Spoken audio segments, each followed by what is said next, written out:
Welcome to Sharm el-Sheikh. Welcome to Egypt. Welcome to COP27. To Sharm el-Sheikh. Welcome to COP27. Welcome to Egypt.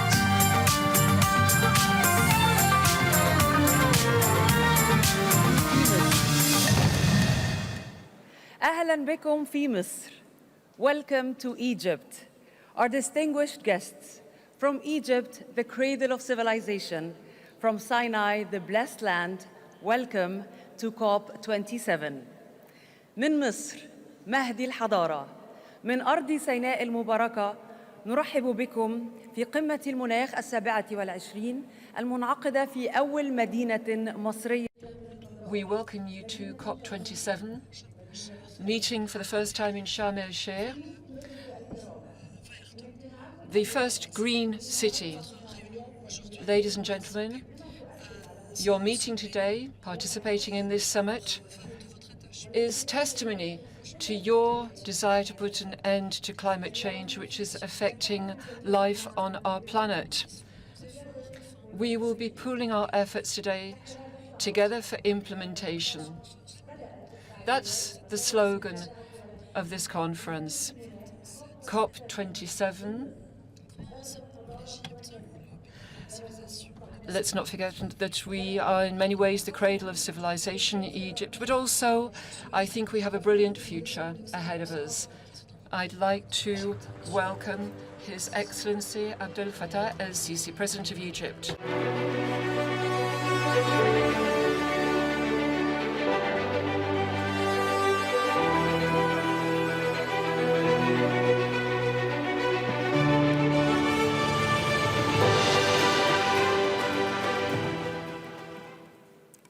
بسم الله الرحمن الرحيم أصحاب الجلالة والفخر.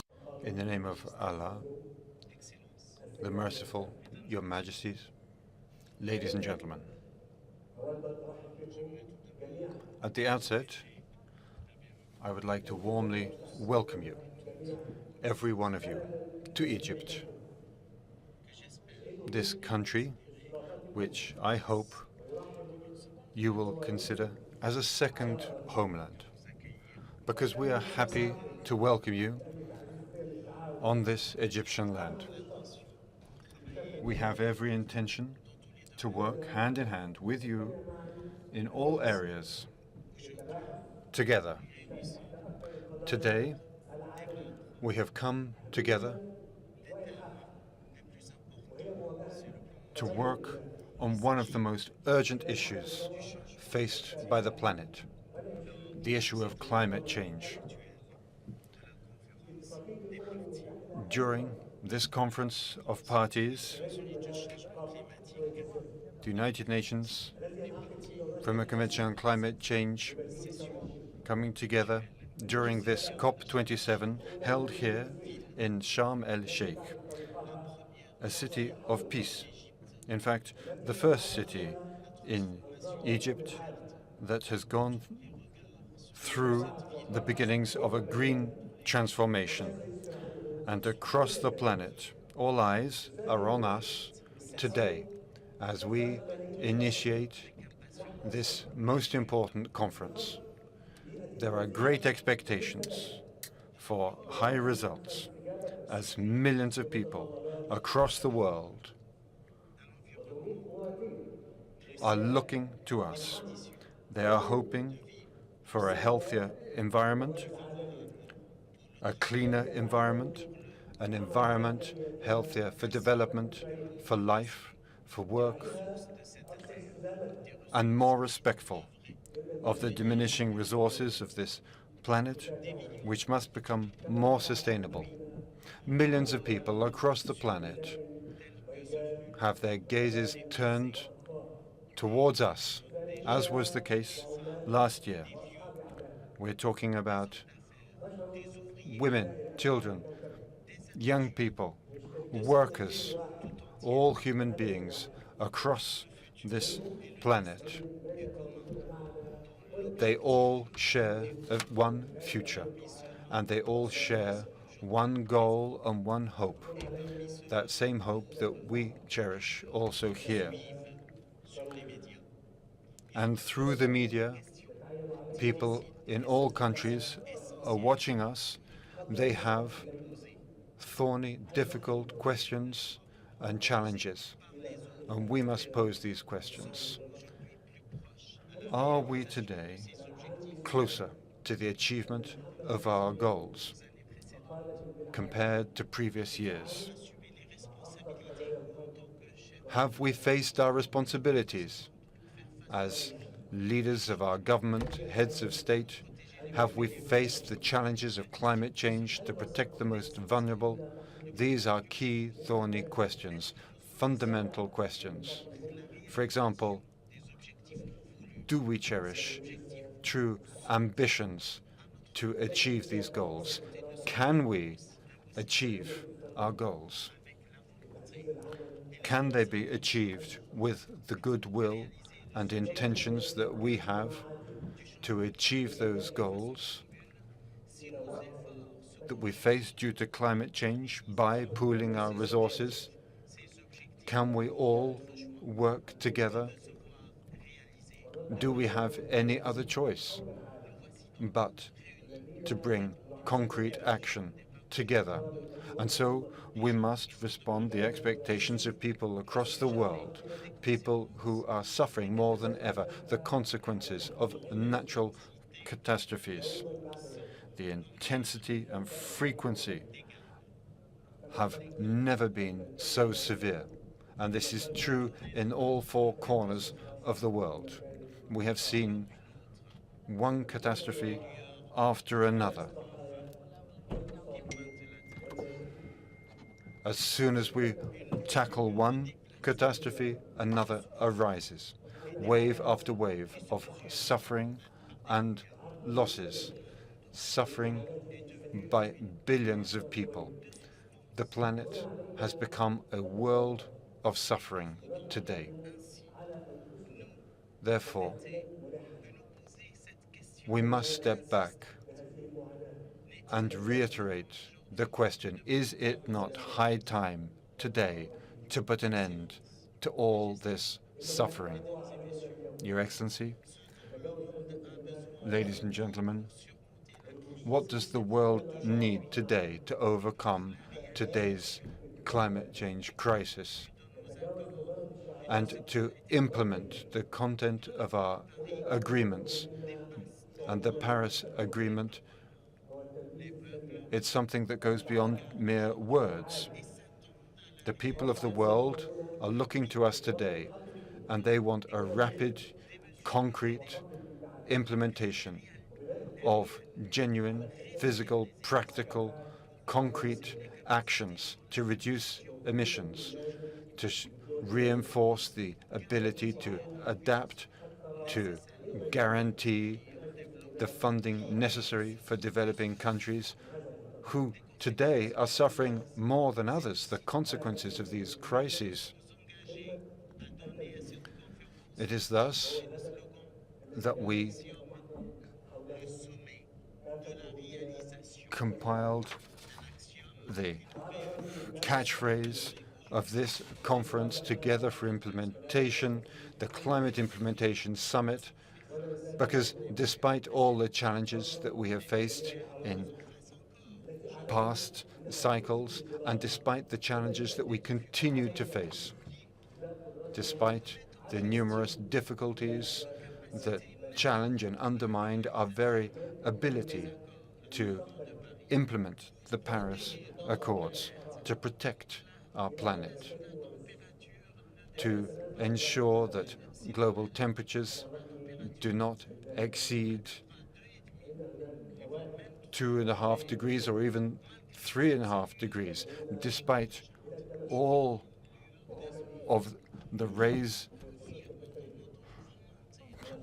and challenges and difficulties. There are some rays of hope. People do cherish their hopes and place their hopes in humanity, because humanity surely can be just to those who are not responsible for the consequences that are producing so much suffering.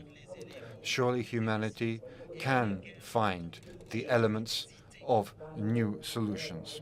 Surely now there is no more time to hesitate. because every government knows what it must do. Every government must work to the extent of its ability to provide those solutions. And all parts of our society, civil society indeed, contribute. They play key roles. In Egypt,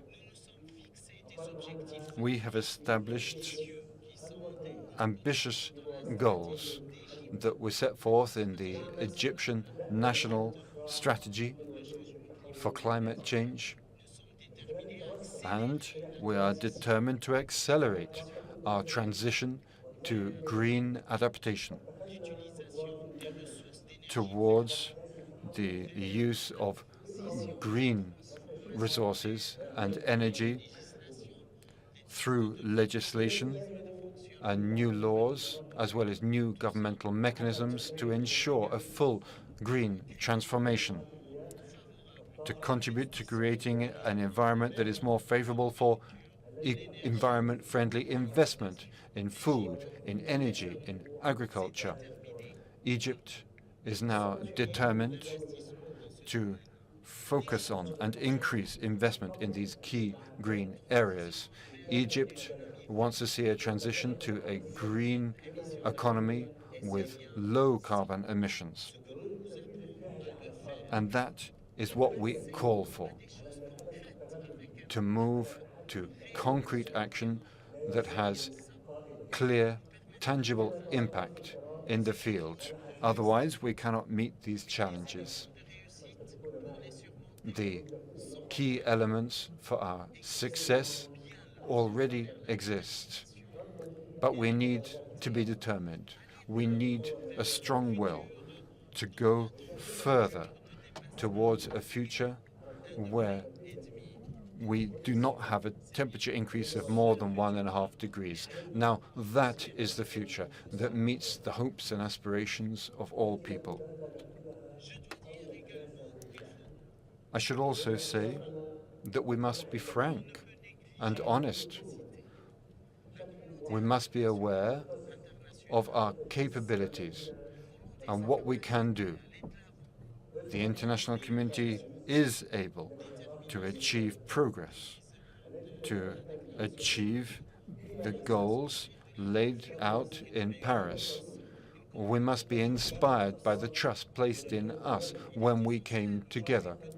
It is essential that all parties, all countries, but above all, the developing countries on our African continent, their priority must be taken into account. All countries must assume their responsibilities to the degree that they can. We must support the principle of joint but shared responsibility. This will inspire trust in our ability to achieve our goals. Now, that trust, that mutual and multilateral trust, will be the best guarantee of our success, the best guarantee of progress and of achieving our goals. And developed countries must do more to ensure that commitments already assumed are met to face climate change and to support our efforts of adaptation and to face the consequences of climate change in the least developed countries and in developing countries. We must ensure that practical roadmaps are implemented towards a green transition. We need to create an environment that is favorable for developing countries and LDCs in order that they can continue those key efforts. Ladies and gentlemen, your presence today here is the best possible proof of the importance that you place on climate change. I hope that this will also translate into coherence between your positions and that we will all come together in agreement around implementation. And today, I invite you to send a message to the world, a clear message that contains clear, concrete measures and actions for implementation. I would ask you to take more measures, to do more action, to clarify how you will reduce emissions and launch new, ambitious initiatives which will encourage all stakeholders to release adequate funding and to help and facilitate the implementation of all commitments assumed previously. In Egypt, over the coming days, we will be launching new initiatives and measures. The instructions that you will hand down to your negotiators, I hope, will encourage them to demonstrate flexibility in their work. But more than this, for them to remain mindful of the importance of the results that we all want to see at the end of this conference. I'm talking to you of a realistic spirit, closely linked to the clear ideas of what we can do.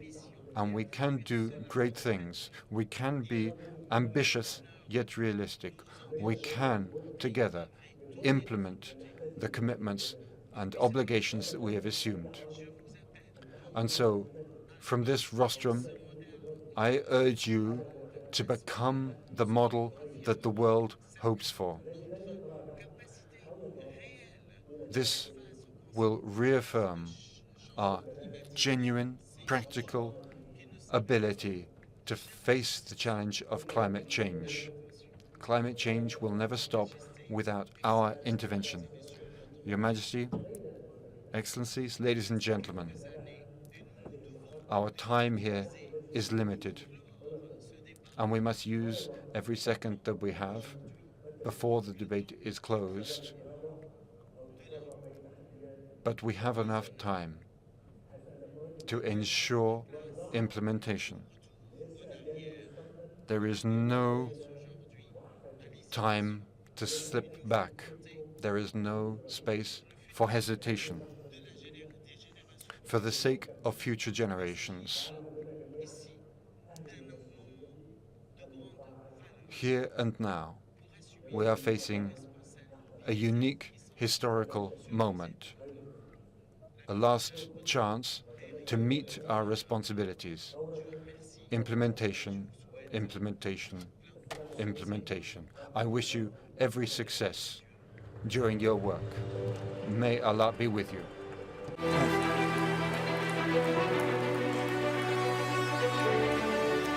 اسمحوا لي أنا خلصت كلمتي والحقيقة.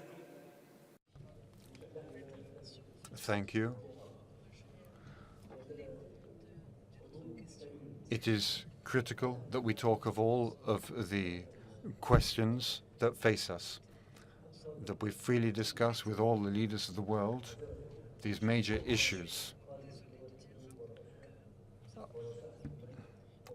I note that we have prime ministers, princes, great leaders and heads of state who have come together to discuss critically important issues. But allow me also to talk about another question. Of course, we must act. We are urged to act, and much is expected from us, because crisis shakes the entire world.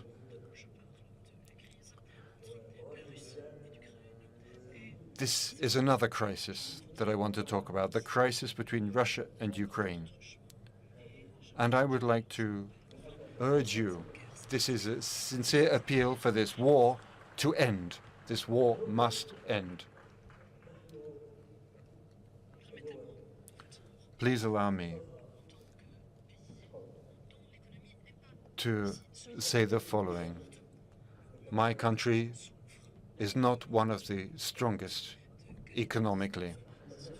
We suffered greatly from the COVID-19 pandemic over 2 years. And today we are suffering once again due to this other crisis, this unnecessary war. I imagine, of course, that the entire world is suffering because of the war between Russia and Ukraine. And so I would like to appeal to you.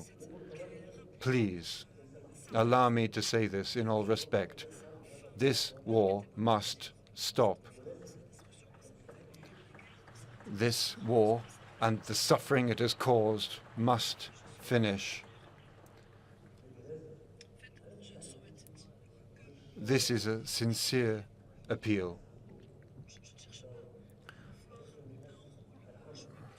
It is not that I want to play a particular role in this affair, but of course I, like many others, am ready to act to ensure the end of this war, and I am sure that many of you share my opinion, and I believe that all of us believe that we must put an end to this war, and I hope that the spirit of Allah and peace will be with you. Thank you.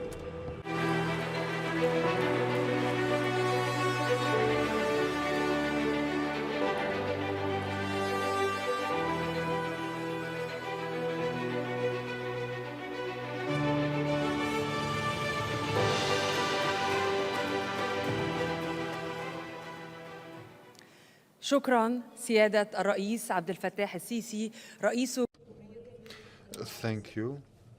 You heard the President of Egypt, President Sisi. And now I would like to invite the Secretary General of the United Nations, Mr. Antonio Guterres.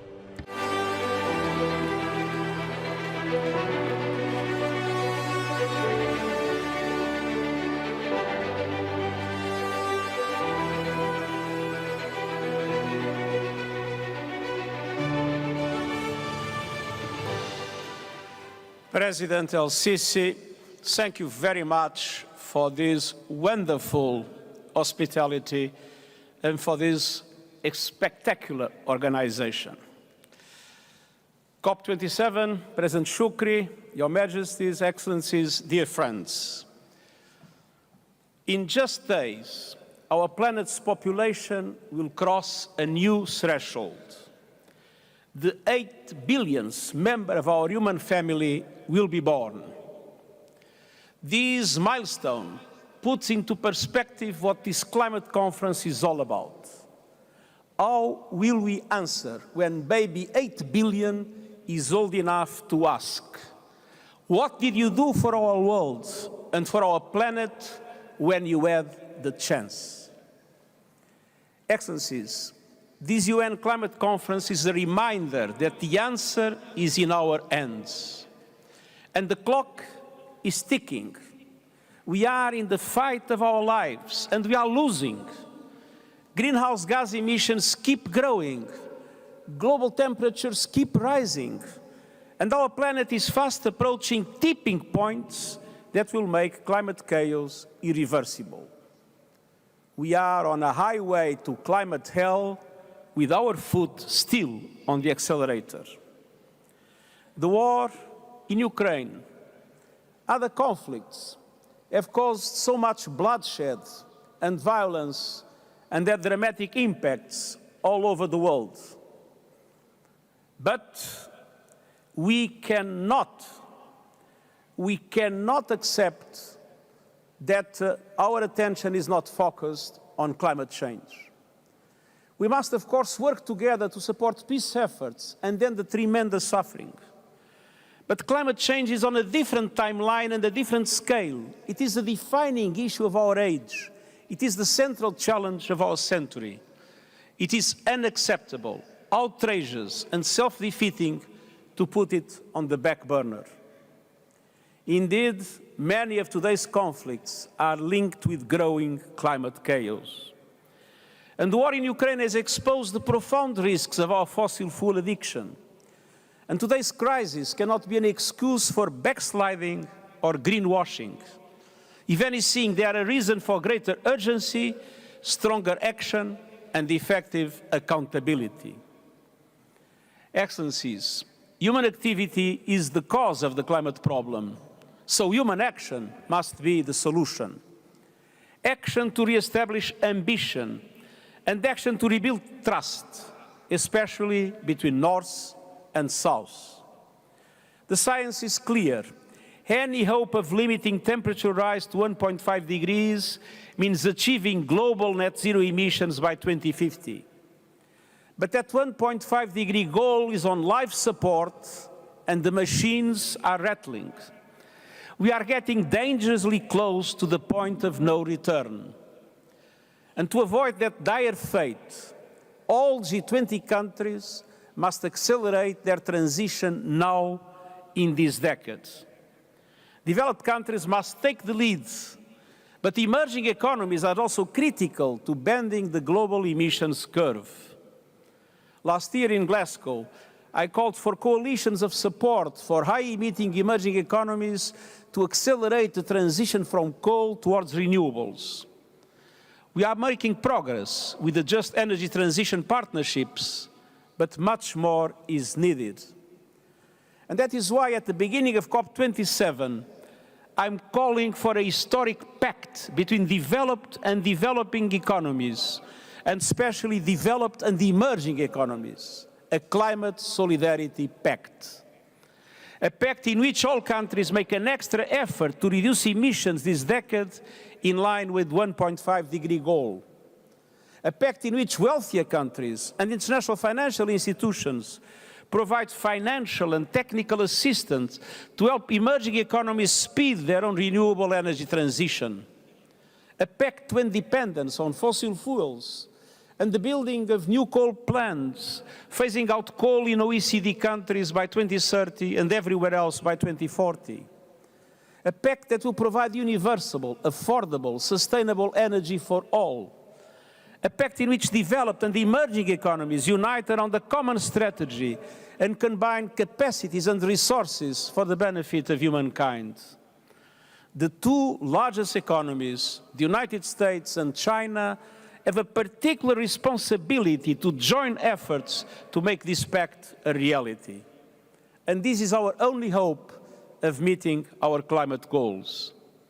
Humanity has a choice: cooperate or perish.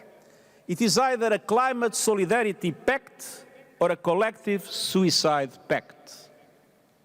Excellences, nous avons aussi désespérément besoin du We also need progress in adaptation in order to reinforce our resilience to climate change now and in the future. Today, around 3.5 billion people are living in highly vulnerable countries, vulnerable to climate change.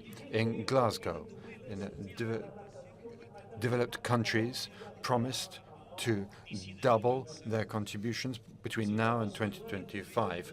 We need a roadmap for implementation also. We need to recognize that this is a first stage. Adaptation resources must exceed 300 million per year by 2030. Half of the climate change funding must be focused on adaptation. International financial institutions and global development banks need to change their economic models, and they need to do their share to boost adaptation models. They must serve as tools to lever more financial resources to serve efforts to fight climate change. Countries and communities must have access to that funding, which must be funneled to key initiatives such as through the Adaptation Pipeline Accelerator. We must acknowledge a harsh truth. There is no adapting to a growing number of catastrophic events causing enormous suffering around the world.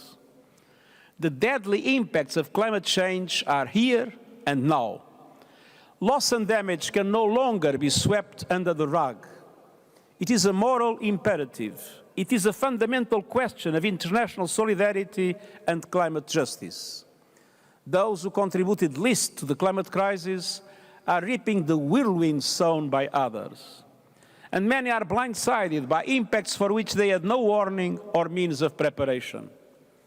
This is why I am calling for a universal early warning system coverage within 5 years.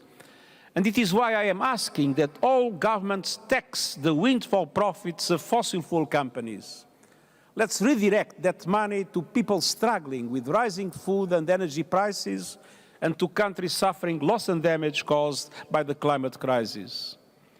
On addressing loss and damage, this COP must agree on a clear, time-bound roadmap reflective of the scale and urgency of the challenge. And this roadmap must deliver effective institutional arrangements for financing. Getting concrete results on loss and damage is a litmus test of the commitment of the governments to the success of COP27.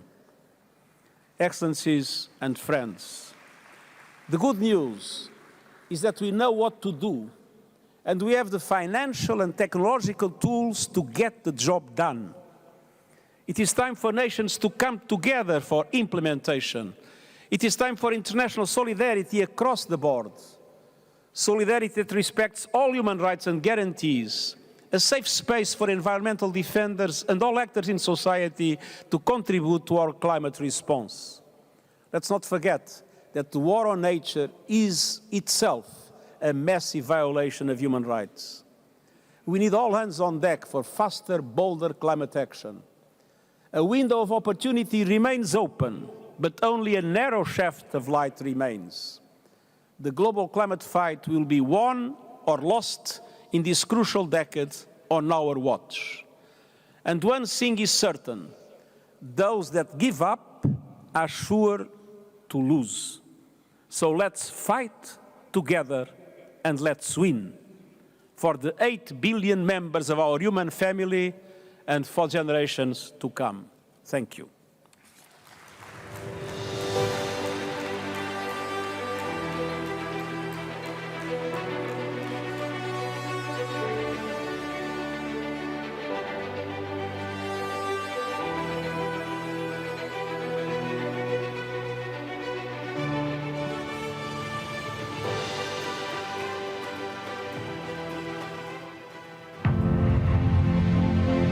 COP27.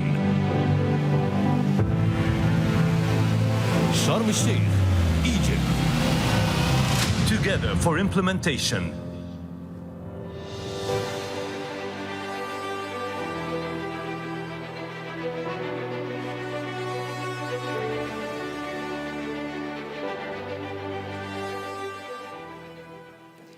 شكراً للسيد أنطونيو غوتيريش الأمين العام. Thank you, Antonio Guterres, UN Secretary General. I would like to welcome Sheikh Mohammed bin Zayed bin Sultan Al Nahyan, who's the President of the UAE.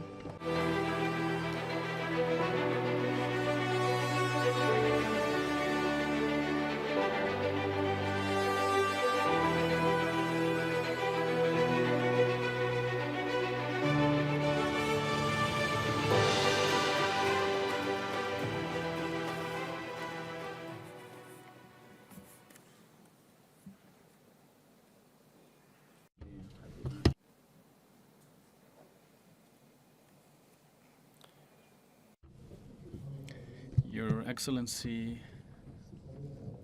my dear friend, Abdel Fattah el-Sisi, Your Majesties, Your Excellencies, Mr. COP President, ladies and gentlemen. First of all,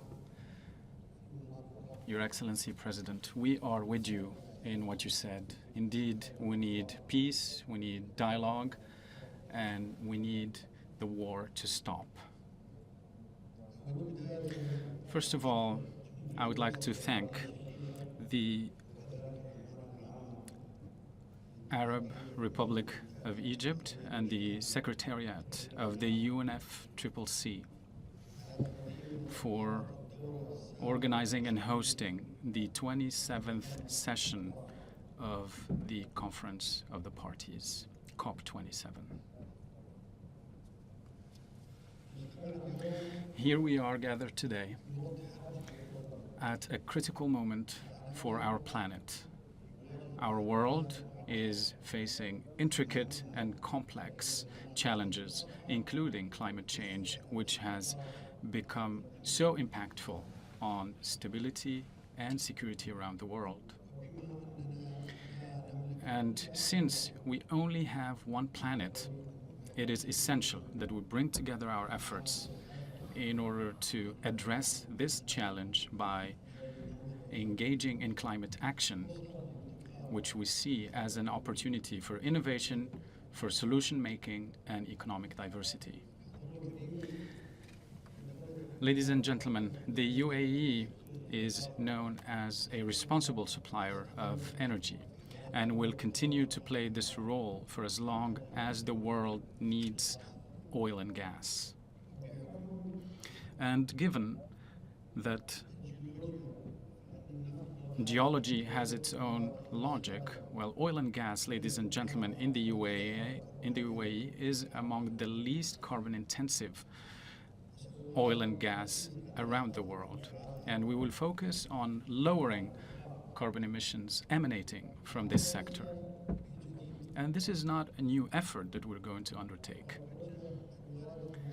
Our founding father, Sheikh Zayed, may his soul rest in peace, has instructed that gas burning should stop for decades and instated the pillars of sustainability for the UAE in order to preserve the environment and natural resources. And as we follow in the footsteps of the founding father, for decades we have been working towards diversifying our economy and to build capacities in renewables and clear energies in order to promote economic and social development in a sustainable way. And the UAE has been the first country in the region that announced a strategic initiative for carbon neutrality by 2050. And we've launched just a few days ago a partnership agreement with the United States for investing $100 billion and to produce 100 gigawatts of clean energy in various parts of the world.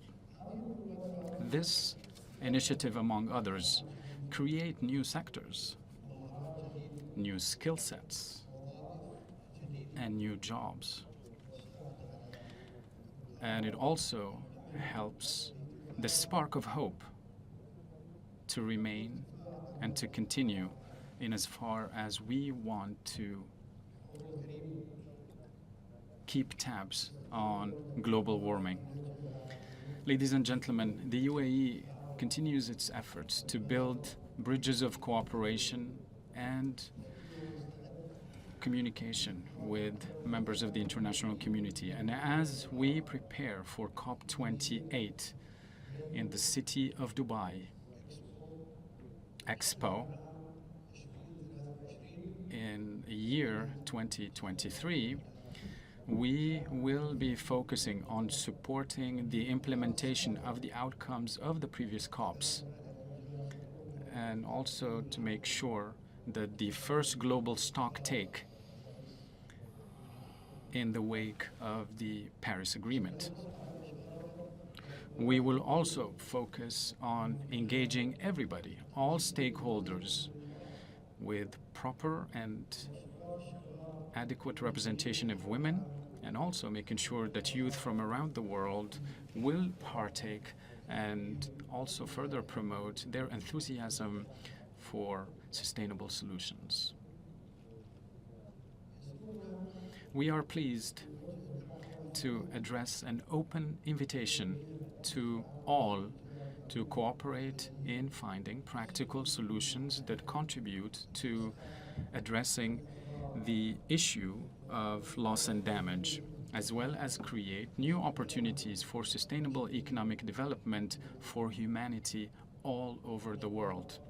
Brothers and sisters, I would like to renew my expression of thanks to our brothers and sisters in Egypt, and I wish you and us all successful proceedings and successful efforts, because the risks and dangers around climate change target everybody with no exception.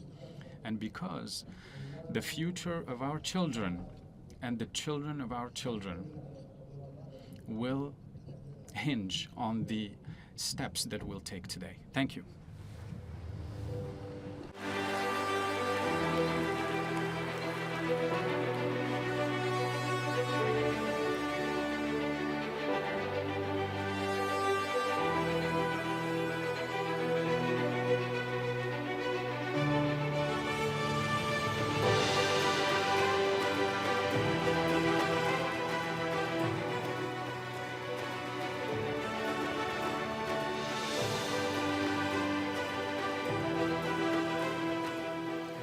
شكراً سمو الشيخ. Thank you, Your Highness Sheikh Mohammed bin Zayed Al Nahyan, President of the United Arab Emirates. We have seen throughout this year whether the disasters and conditions that have had a negative impact everywhere in the world and on all species. And so nature is telling us that something is amiss, and everything happened in just 1 year. Please watch the video. Once upon a time, in this land of wonders, there lived the mighty people of the Old Kingdom. Evidence of extreme weather events such as droughts and erosions lines their temple walls. The arid weather caused a decline in crop yield and a squabble over resources, challenging every element of ancient Egyptian life and rattling every emotion. في عام واحد كوارث طبيعية لا حصر لها. The number of weather-related disasters has increased fivefold. Hundreds of thousands of people across 5 provinces have been left without power. Today's IPCC report. I am confusion, shock, disillusionment, unexpected, sudden and devastating. I am overcome, speechless. I am the bitter truth. This is a story of an industry in action. Where did we go wrong? As any human being, when I get ill somewhere in my body, say my back, it echoes somewhere else. That's because all the organs of our body are interconnected. Much like the human body, our planet is a dynamic system made of several components such as air, water, land, glaciers, vegetation, animals, marine life, and humans. Their interaction is what makes our planet the perfect home for us. Any disruption to this delicate equilibrium threatens life on Earth. Not just for us, the lives of all our other neighbors with whom we share this home. Our home of over 4.5 billion years is covered by an atmosphere, a roof that keeps us warm and protects us from overheating. Fossil fuels and gas emissions get trapped under our roof, causing an increase in temperature. In other words, global warming, which is behind the extreme weather events that are increasing in both number and size. Winters are colder, summers are hotter. But you see, Earth always adapts to restore its balance. Earth will move on, but without us.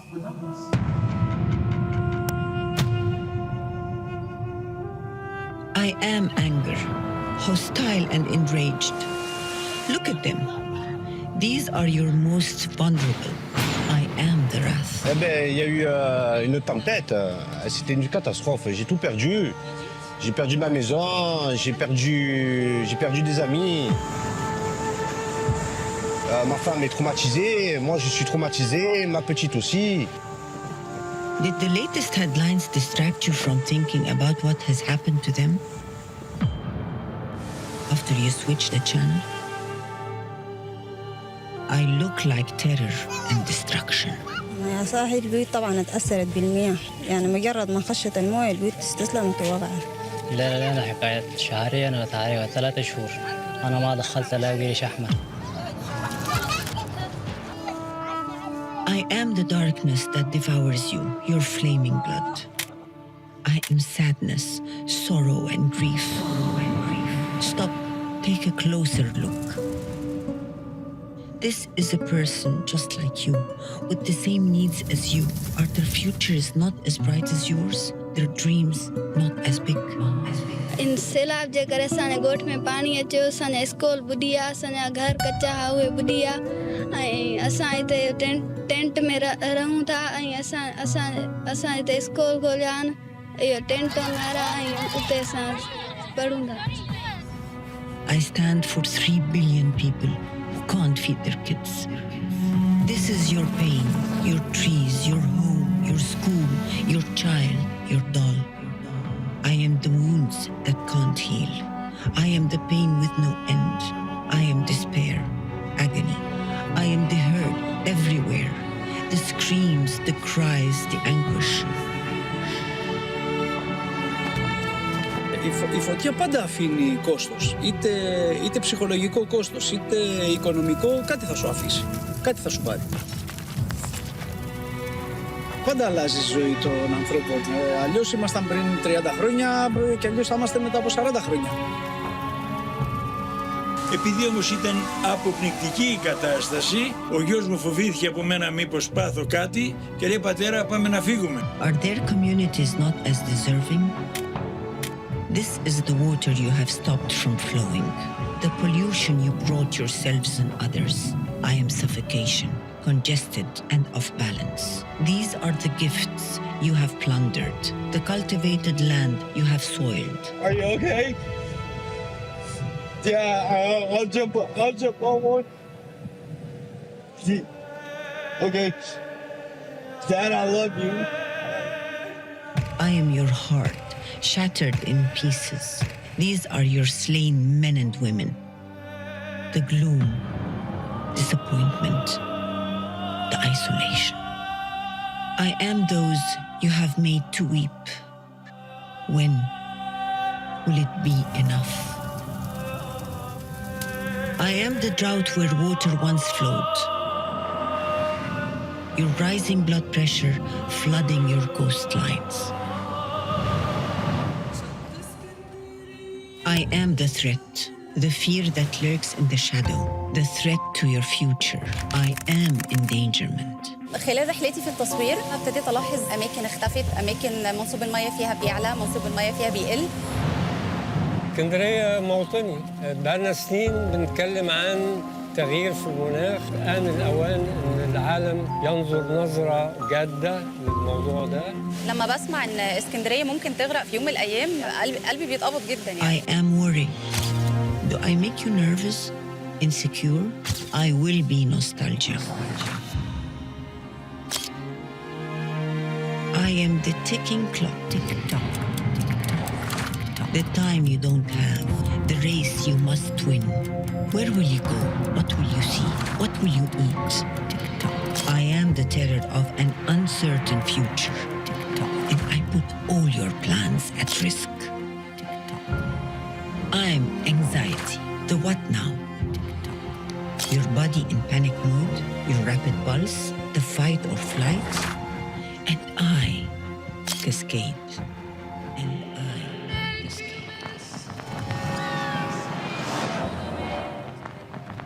Da veneziano per me Venezia è il centro del mondo, città unica, inimitabile.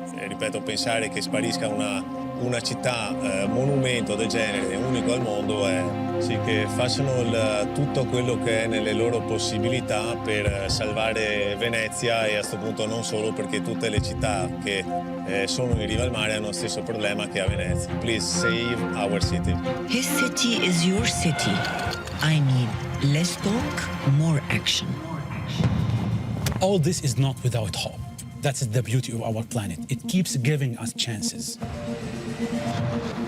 How do we fix this? Together. Governments need to put in place policies and regulations to guide us in the right direction. Businesses need to transform the life cycle of products. Individuals need to consume more ethically. In Paris, in 2015, we promised to keep global warming beneath the 1.5 degrees limit. Today, we gather to reaffirm our commitment. We can do this. 1.5 is what we need to survive. To limit warming to 1.5 degrees. 1.5 degrees. We need to stick 1.5 degrees. هدف 1.5 درجة مئوية صار أمرا حتميا لا يحتمل التأخير. I am hope.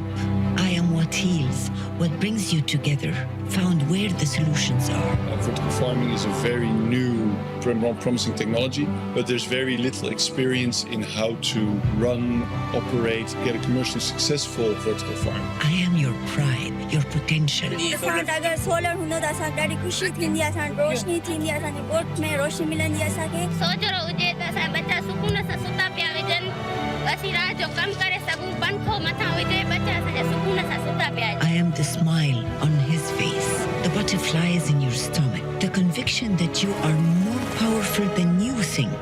I am your actions that determine their future. I am triumphant. I am the change. I am the love that nourishes you, the passion that drives you.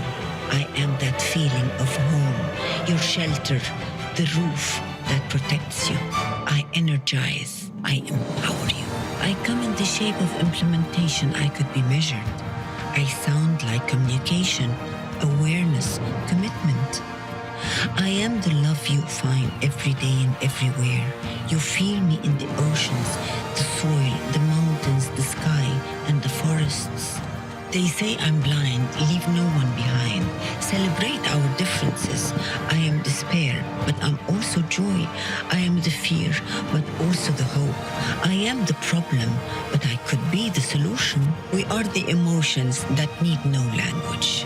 When earth aches, we fall. When she blossoms, we flourish. This is the track we must reverse. The order we must restore. Which brings us back to our story. It was when the ancient Egyptians mobilized and adapted that they were able to mitigate the challenges. They got smart and came up with sustainable ways that are ahead of even our times. And so they left us a tale of hope and wisdom about the importance of going the way of nature and on its power to heal us all. Climate changes all of us.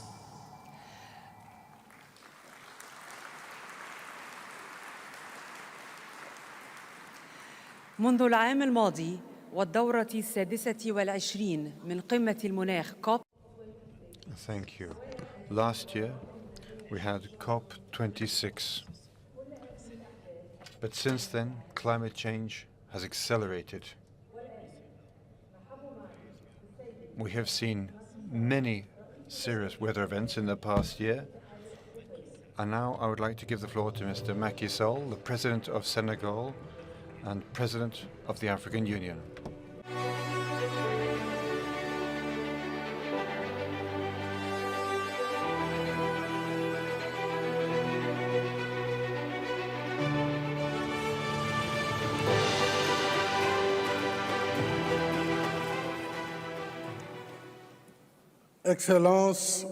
Excellencies, President Abdel Fattah el-Sisi, President of the Arab Republic of Egypt, Majesty, Highnesses, ladies and gentlemen, heads of state and government,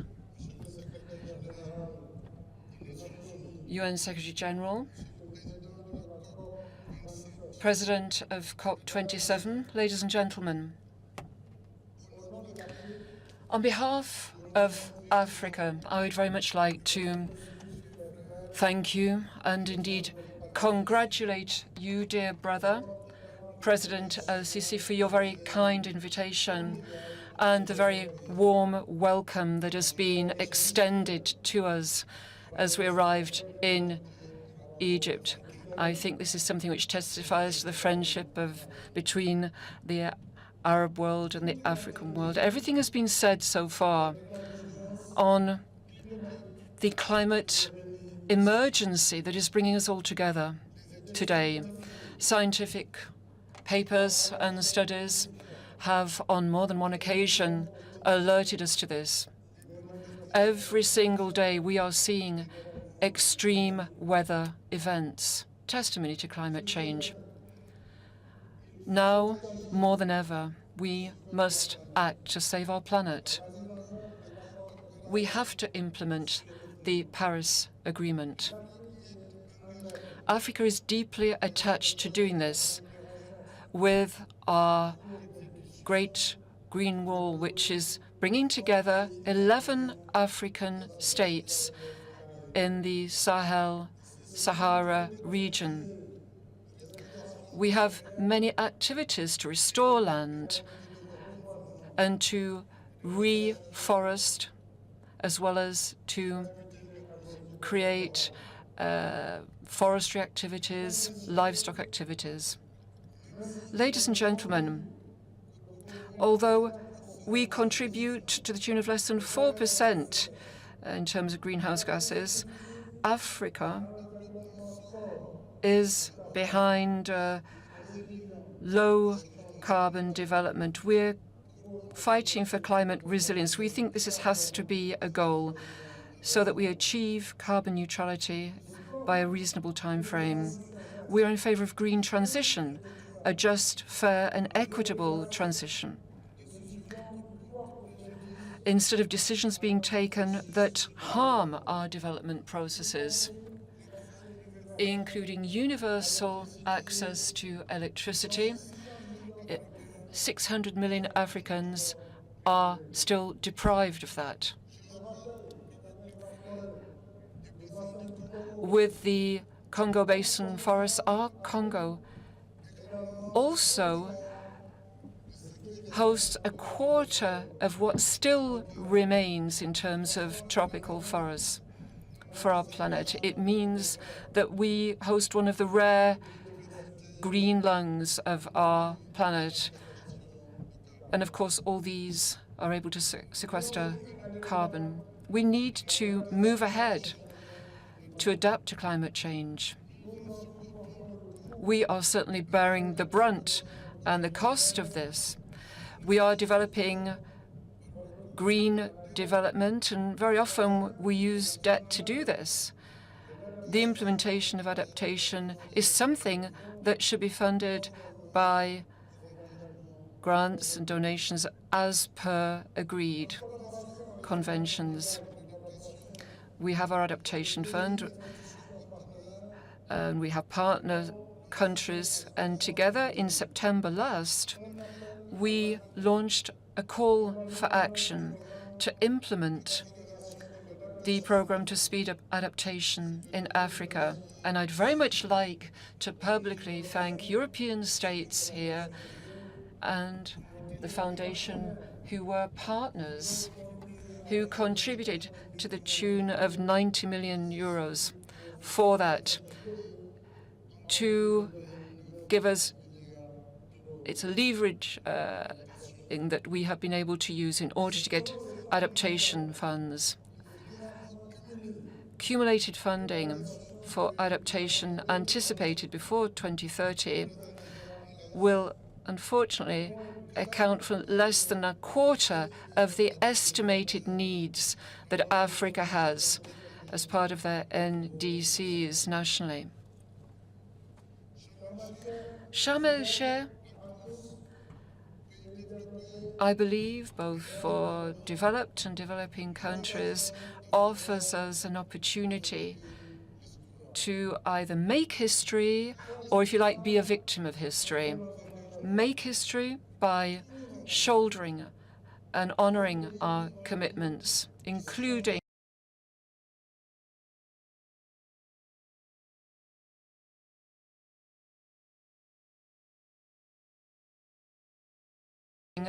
the 100 billion, bearing the brunt of history, because we don't share our responsibilities.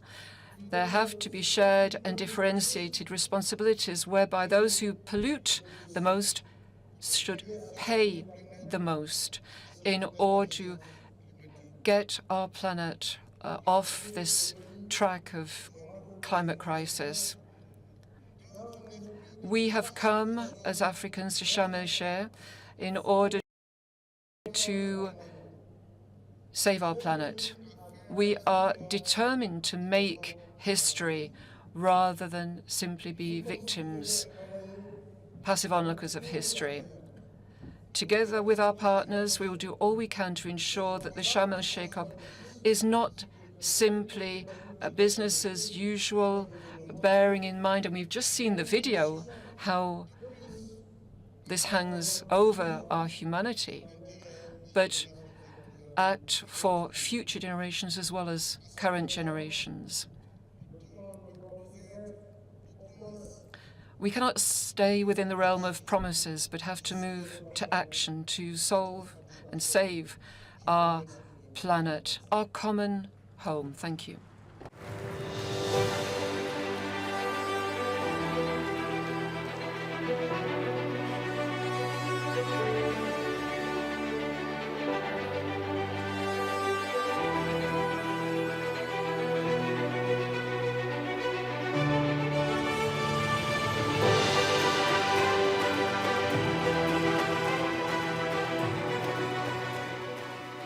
شكراً للسيد الرئيس ماكي سال رئيس دولة السنغال ورئيس. Thank you, President of Senegal, Mr. Macky Sall, and President of the African Union. Thank you for your statement. I'd now like to give the floor to Baroness Michel Shafik, who is the Director of the London School of Economics.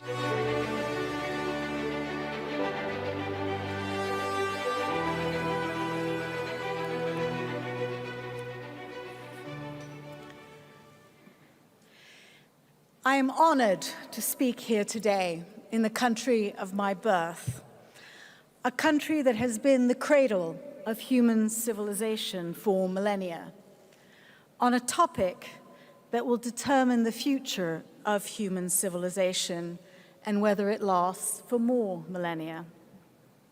I'm an economist who's worked on development and environment issues for several decades, and I wanted to speak to you today about the economy of the future.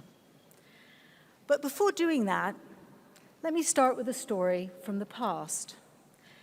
Over 3,000 years ago, a different kind of climate change, not caused by greenhouse gases, but by volcanic eruptions, changed weather patterns in the world, resulting in persistent droughts that caused famines and political unrest in ancient Egypt. The pharaohs of the Ptolemaic dynasty, such as Cleopatra, went to great lengths to adapt, transferring grain from productive regions to drought-plagued areas, opening up grain stores, crossbreeding cattle to develop heat-resistant animals, and providing tax relief. These foresighted efforts by the pharaohs managed to prolong the Egyptian empire for a half a century more. But ultimately, one of the greatest empires that the world has ever seen collapsed because of the effects of climate change. The difference between then and now is that we are the cause of today's climate change, and we have the means to stop it by changing our economy. So what could the economy of the future look like? We have a choice. It could be one based on familiar technologies, markets, and institutions.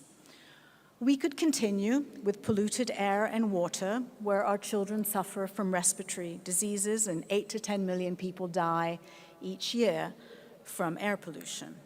Where our economies are struck by frequent shocks caused by unpredictable weather changes, which cause catastrophic losses. Where people have to move across borders as their livelihoods are destroyed by rising sea levels, persistent droughts, and rising temperatures, and one where the natural world continues to diminish. I can also paint a very different picture of the economy of the future, one in which we make the needed investments and create cities in which we can move and live and breathe and thrive. One in which the food we eat regenerates the earth rather than depletes it, where our economies continue to grow and especially in poor countries, livelihoods and living standards continue to improve, but where this growth is greener, more stable, and where human well-being is enhanced by supporting and protecting nature and the ecosystems on which all life depends. Just as we had an industrial revolution that transformed our economies in the 19th century, and a green revolution which transformed agriculture in the 20th century, we need a green industrial revolution in the 21st centuries that makes our economies more sustainable. That low-carbon economy is one where there are huge opportunities for innovation and new technologies and a more attractive way of life. So how do we get this economy of the future? We know it will take a great deal of investment. Meeting the climate goals of the Paris Agreement requires investment on the scale of about $4 to $6 trillion per year globally. We know we are in difficult economic times with war, recession, and inflation. Where will the money come from for this new investment? In tough times, we need to use our limited resources most efficiently. And given the history of climate change, we need an appropriate balance between responsibility and resources. And as we learned during the COVID pandemic, when we try and tackle global problems from national silos, it is more expensive and less effective. So we need to do this together. Public sector investment will play a key role in many parts, particularly in the advanced economies. Despite current fiscal constraints, these investments can be financed because they will generate positive returns. For developing countries, many of which face high debt burdens and a high cost of capital, we need to enable the multilateral development banks to massively increase concessional finance to make clean investment cheaper than dirty ones. The actions needed are laid out very clearly in the report of the independent high-level expert group on climate finance chaired by Vera Songway and Nick Stern that will be launched this week. Lending by the multilateral development banks needs to increase at least threefold, supported by more capital and more imaginative ways of using their balance sheets, as has been recently suggested in a report to the G20. This lending needs to be supported so that the big emitters are compensated for incurring costs for producing global public goods, and so that adaptation funding is provided on generous terms for vulnerable countries where loss and damage is high. Such an approach would accelerate the green industrial and agricultural revolution using the most efficient financing channels we have for the world as a whole. And of course, the private sector has an important role to play. Governments can de-risk the regulatory environment by providing clear policy frameworks and guarantees. Development banks can provide platforms that crowd in private finance, creating leverage or sharing risks around first losses and frontier projects. And all sources of financing need to play their part at this moment to stretch beyond their comfort zones if we're going to make progress at the scale and speed that we need. I applaud the Egyptian government's focus on adaptation and Africa at this COP. Africa is responsible for only 1% of the stock of global emissions, but will be hardest hit by climate change. That cannot be right. At the same time, many African countries are rich in sunshine, wind, rivers, and forests. With support at a lower cost of capital, they could leapfrog the dirty energy systems of the past. And if we create a better carbon market, that could provide a huge source of income for countries rich in carbon sinks. The green industrial revolution could be the new growth story for Africa. So, the economy of the future is our choice. We face a classic intertemporal investment problem. Incur some investment costs now, with high returns later, or opt for inaction or not enough action, but incur very high costs and risks later. Even if you don't take into account future generations, which make these arguments much, much stronger, it seems to me that the choice is clear. Climate change and biodiversity loss are here, and we are already suffering the consequences, as the film we just saw showed so clearly. Unlike the Faroes, we can overcome this climate change by choosing a different economy for the future. Thank you very much.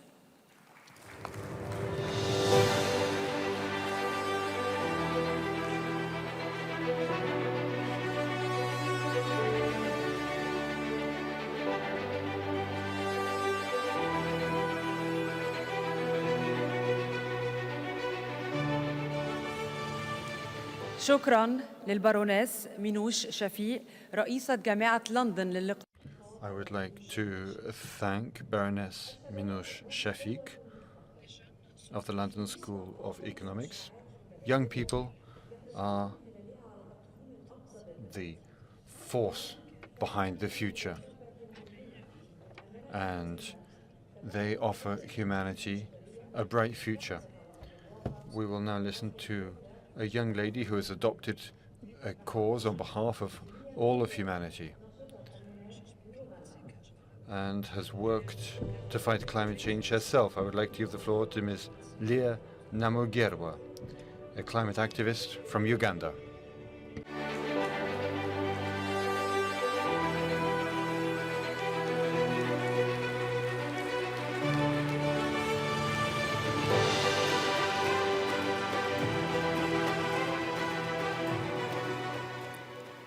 I greet you all who are here for a good cause, leaders who are working tirelessly to save our dear planet. I salute you. Individuals like Leah Namgera, who are doing whatever it takes to see that life continues on our dear planet. I salute you. And those who are still denying and have not yet believed that the climate crisis is affecting us, we have stories to share. I and many young people were robbed from our future. We've been forced to grow, to act, to think like adults, because we cannot watch as our future is shut, our dreams put to an end, our home, Mother Earth, burning, heating in drought, and we do nothing. When I was 14 years old, I saw landslides killing so many people due to harsh weather conditions. These images have disturbed me and cannot allow me to rest until something is done about the changing climate. Individually, everyone has a role to play to save our dear planet. At such a tender age, I started a project called Birthday Trees when I was turning 15 years of age. I plant trees on people's birthdays as one of the ways to fight climate change. I have a goal of planting 1 million trees and more. What is your goal? It is the rule of nature living for others. Because plants do not eat their own food, rivers do not drink their own water. I don't believe it is justice to the young generation when our rivers and lakes are polluted. I don't see justice when big polluters are untouchable. Is it justice for the world leaders to choose profits over lives? COP27 has been nicknamed the African COP. If COP27 is to truly deliver, we must face some real truth. Some truth that will face decades of inaction from world leaders. Some truth that the world is in a state of emergency because of fossil fuels. Some truth that Africa contributes less than 4% of the carbon emissions, but we suffer the most. The future is at stake, mostly young children. We're not sure whether we are heard when we speak or we're just ignored. But let the African COP be a different COP. Let the African COP listen to the biggest stakeholders. Let the African COP be an action COP. Politicians, when you stand up to talk, my generation requests that speak like there is an emergency. Speak like you are not barren. Act like you have an access on Earth, because this is the only planet where we're going to carry on your legacy as your children. Men in office, how are you going to be remembered? Do you wish to be remembered as one who did a lot of nothing while in power? Fellow delegates on the conservation front, the world is looking upon us to come up with an ambitious action plan that majorly benefits people, a sustainable plan that predicts a bright future. The time to force action is right now, right here at the African COP. I believe we can do this together. Thank you.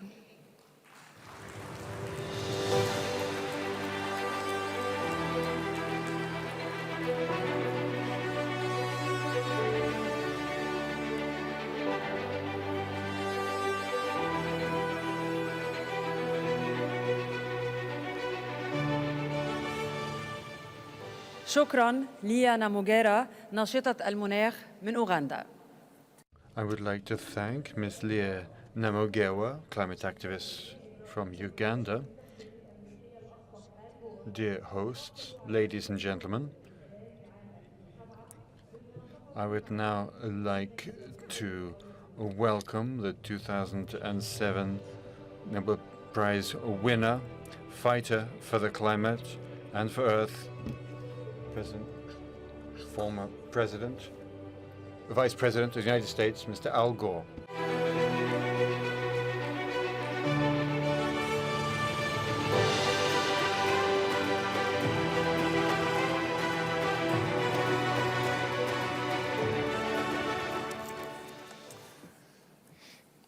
Your Royal Highnesses, Your Majesties, heads of state, excellencies, ladies and gentlemen, distinguished guests, it is a great honor to be able to play a part in this opening ceremony of the 27th Conference of the Parties. Mr. President, thank you. Mr. Secretary General, thank you for your leadership of the entire world. We are all here today because we continue to use the thin blue shell of atmosphere surrounding our planet as an open sewer. Today, as every day, we are spewing 162 million tons of man-made, heat-trapping, global warming pollution into the sky. It adds up and accumulates and lingers there. On average, each molecule lingers 100 years, and the accumulated amount now traps as much extra heat as would be released by 600,000 Hiroshima-class atomic bombs exploding every day on our planet. That's why we're seeing these disasters. And the pattern is very clear. It's getting steadily worse. We have a credibility problem, all of us. We're talking, and we're starting to act, but we're not doing enough. It is a choice to continue this pattern of destructive behavior. We have other choices. In my faith tradition, I learned a teaching that is common to all three of the Abrahamic religions, that God has set before humanity a choice between blessings and curses, between life and death. We face that choice today. We can continue the culture of death that surrounds our addiction to fossil fuels by digging up dead life forms from eons ago and burning them recklessly in ways that create more death, including 8.7 million people every year that die from the air pollution, principally caused by the burning of fossil fuels. The curses that we are continuing to choose are ever more apparent. We saw them on that amazingly powerful film, 1/3 of Pakistan underwater, 1,700 people killed. A heat wave in China that lasted 70 days with the heat above 40 degrees, 104 Fahrenheit, over a vast area of China. Stronger storms, bigger downpours, rain bombs, worse floods. Another million displaced in Nigeria 2 weeks ago. Another million in Chad a few days after that. The Nile Delta being salinated, just as Hannibal's fields were salted. We are causing the salting of the greatest agricultural area in Egypt, as well as in the Mekong Delta and elsewhere. Droughts are drying up the mighty Mississippi River in my country, the Tigris and the Euphrates in the cradle of civilization, the Po River in Italy, the Loire in France, the Rhine in Germany. All over the world, the greatest reservoirs in North America, Lake Mead and Lake Powell, are reaching what is called dead pool status. Starvation and famine in the Horn of Africa. Devastation in Madagascar. And the areas of our world that are presently considered by doctors uninhabitable because of the combination of heat and humidity are relatively small today, but they are due to expand to the point where experts are predicting as many as 1 billion climate migrants crossing international borders in the balance of this century. Think of the millions that are crossing borders now and the xenophobia and authoritarian populism that is caused by a large surge of refugees. And then imagine, if you will, what 1 billion climate refugees would do. It would end the possibilities of self-governance. We have to act. We know that tragically, across the nations of Africa, these impacts are even worse, and in the Pacific Islands and elsewhere, and the poor suffer the most. The late Archbishop Desmond Tutu said climate change is the apartheid of our times. We don't have to choose curses. We can choose blessings, including the blessings of renewable energy. We are now in the early stages of a sustainability revolution that has the magnitude of the Industrial Revolution and the speed of the digital revolution. If we invest in it and stop subsidizing the culture of death, we can save ourselves. Dollar for dollar, each dollar spent in renewable energy creates 3 times as many jobs as dollars spent in fossil energy. And this sustainability revolution is massively deflationary at just the time when the world is trying to find new ways to battle inflation. The International Energy Agency has called solar energy the cheapest energy in the entire history of the world. And Africa can be the renewable energy superpower. Africa has 40% of the entire world's global potential for renewables. The potential for solar and wind in Africa is 400 times larger than their total fossil fuel reserves.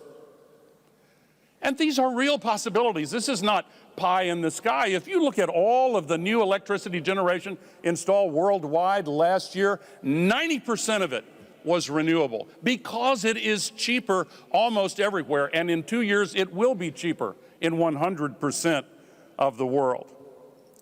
But it is not enough to simply increase our support for clean energy if we are simultaneously backtracking on our commitments against developing and financing fossil fuels. The world's leading scientists and energy experts have told us that any new fossil fuel development is incompatible with 1.5 degrees as the limit to the temperature increase. Mr. Secretary General, you said we are on a highway to climate hell. We need to take our foot off the gas. We need to obey the first law of holes. When you're in one, stop digging. We have to stop making this crisis worse. We must see the so-called dash for gas for what it really is. A dash down a bridge to nowhere. leaving the countries of the world facing climate chaos and billions in stranded assets, especially here in Africa. At a time of turbulence in the global energy markets, the wealthy nations of the world should not confuse the short term with the long term, and should not be fooled by the absolute need to backfill the shortage of fossil energy caused by the cruel and evil war launched by Russia in Ukraine as an excuse for locking in long-term commitments to even more dependence and addiction on fossil fuels. We have to move beyond the era of fossil fuel colonialism. And that's what it is. The dash for gas in Africa is a dash for gas to be sent to wealthy countries. We have to remove the barriers to the trillions needed for climate finance.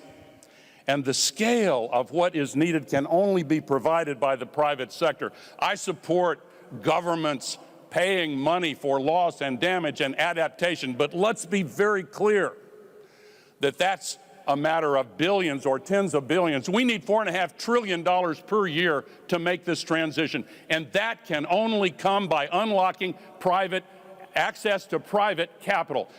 In the United States and in Canada, if you look at all of the financing of renewable energy, 96% of it comes from the private market. If you look at Africa, much lower amounts overall, but what percentage of it comes from private markets? Not 96%, 14%. 86% comes from governments. Why is that? Because, for example, if you want to build a solar field in Nigeria, even though it's profitable, you have to pay interest rates that are 7 times higher than the interest rates paid by OECD countries. That is unjust. It is insane. That is what the World Bank and the multilateral development banks are supposed to address. We need to reconvene Bretton Woods and completely revamp and reform the World Bank system and make access to private capital available for developing countries. This is a moment for a global epiphany. It is not time for moral cowardice and reckless indifference to the future of humanity. If you want an example of reckless indifference, just recall the banker who said earlier this year in discussing the impacts of the climate crisis, "Who cares?" When he was fired, it reminded me of the famous writer who said that in the highest reaches of business and politics, a gaffe is often when someone accidentally tells the truth. The truth is that all of us have limitations and weaknesses and vulnerabilities, but as human beings, we also have the God-given ability to rise above those limitations. The greatest leader of my country, Abraham Lincoln, once said, "The occasion is piled high with difficulty, and we must rise with the occasion." As our case is new, we must think anew and act anew. We must disenthrall ourselves, and then we shall save our country, and that is the way we can save our world.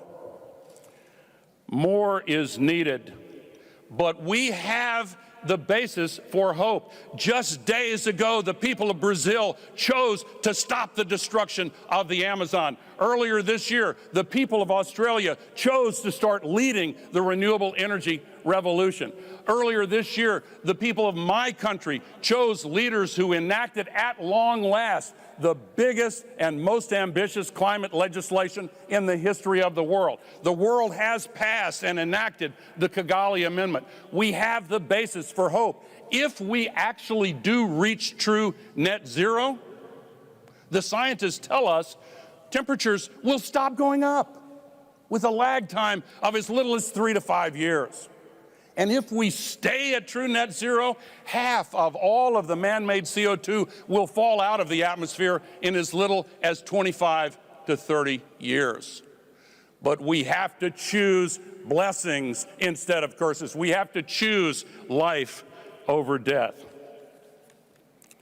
If we are truly to make this COP the one that drives implementation of the pledges made in Glasgow, we must equip ourselves with every tool and resource to facilitate our path to true net zero and work together to drive impact and increase accountability. I want to applaud the Secretary General for making transparency around these net zero goals a priority. And I'm proud that 2 days from now, Climate Trace, a nonprofit coalition of artificial intelligence experts and data scientists and researchers and NGOs, will announce the first inventory of site-specific facility sources of greenhouse gas pollution, the most detailed inventory ever assembled that can be used to identify exactly where all this pollution is coming from. There is a path that we can make from here to a future with hope. As a final point, I started by saying that we have a credibility problem, but we also have the ability to address it. And if anyone doubts that we can summon the political will to do what is necessary and to save our future, always remember that political will is itself a renewable resource. Thank you.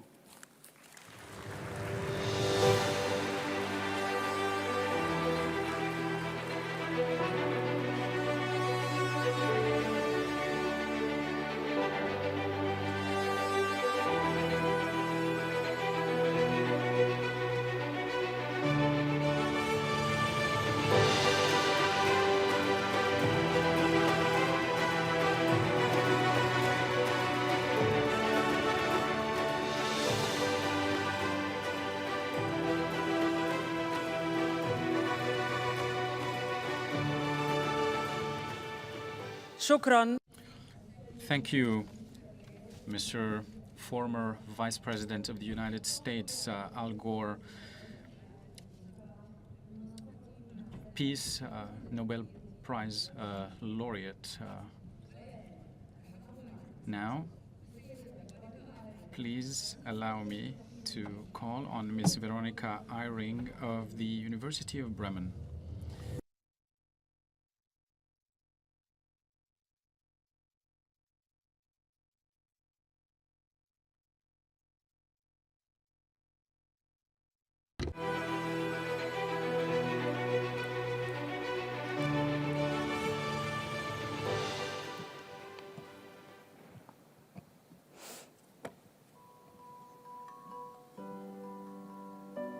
Dear ladies and gentlemen, distinguished excellencies, recent climate change is unprecedented. We all know and feel this, but still, atmospheric levels of greenhouse gases reach new record highs every year. Atmospheric concentration of CO2 has risen to 416 parts per million today, being now 50% above the pre-industrial level. As a consequence, global warming has reached 1.1 degrees Celsius above pre-industrial levels in 2020.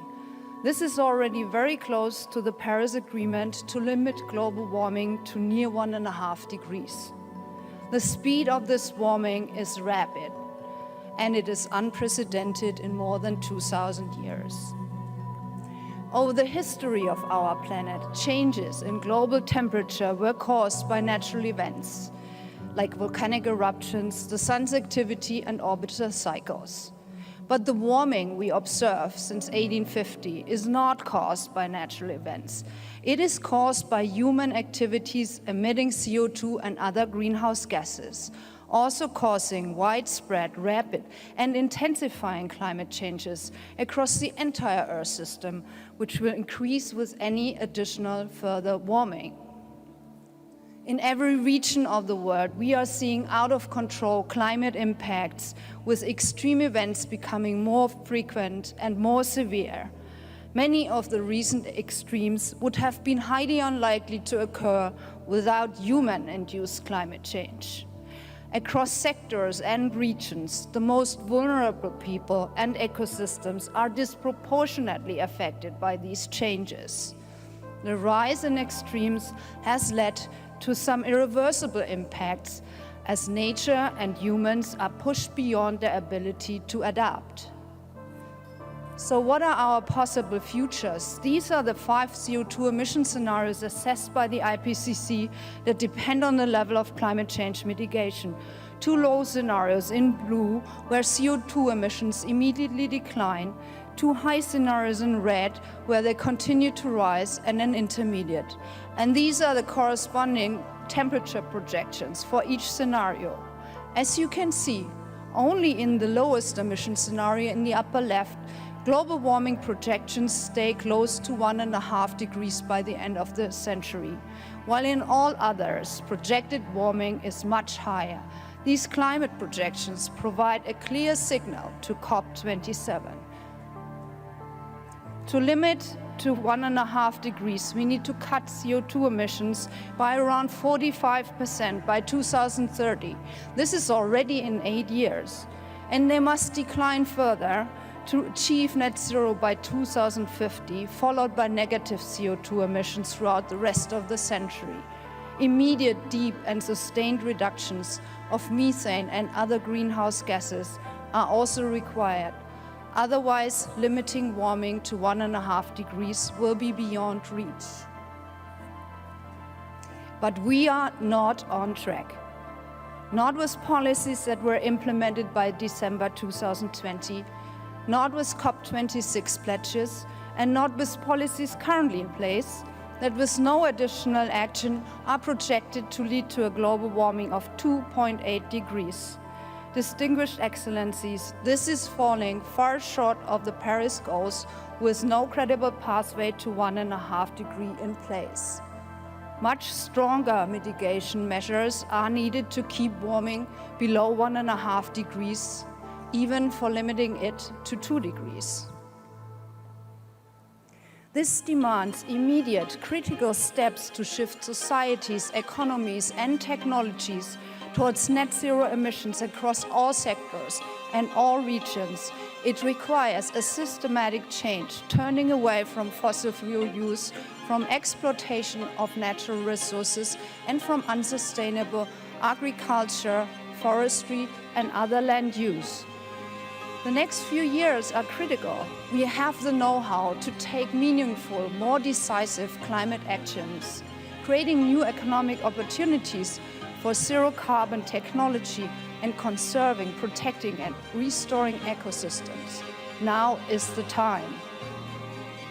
Climate scientists around the whole world work together to provide you with this robust information on climate change and pathways for climate action. Comprehensive and long-term observation provide us with unprecedented and compelling information about the Earth system. Climate models provide us with robust information about future climate changes and impacts on natural and human systems. Based on this research, the IPCC 6th assessment report assessed the latest science on climate change. The cumulative scientific evidence is unequivocal. Climate change is a threat to human well-being and planetary health. Any further delay in collective global action on adaptation and mitigation will miss a brief and rapidly closing window of opportunity to secure a livable and sustainable future for all. To avoid a climate catastrophe, we need urgent, large-scale transformation of our industrial energy and transport systems and our whole way of life. A shift from exploitation to cooperation with the environment towards nature-based solutions that help restore ecosystems and preserve biodiversity. Only then we can create a sustainable and climate-resilient world. The time for action is now, here at COP27. This is a global problem which requires action from all countries of the world, from all of you working together. Dear ladies and gentlemen, distinguished excellencies, your choices made in the coming 2 weeks matter for many generations to come. We, the whole world, count on you. Thank you.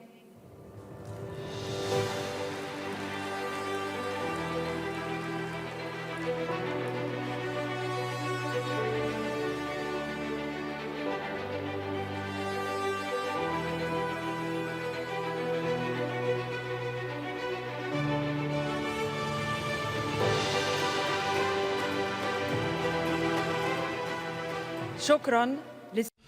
Thank you, Ms. Veronica Eyring, head of the Assessment and Analysis of the Earth Ecosystem at the University of Bremen. And now, please welcome with me Ms. Mia Mottley, the Prime Minister of Barbados.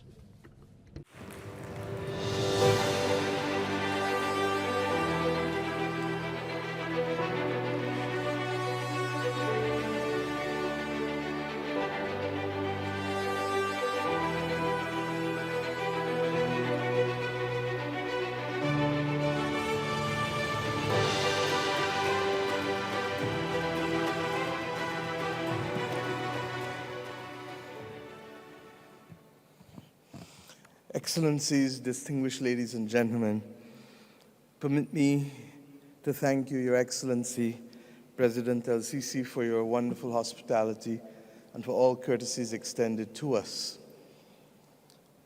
And I want to congratulate Simon Steele, a son of the Caribbean, of whom we're very proud, in his new role as Executive Director.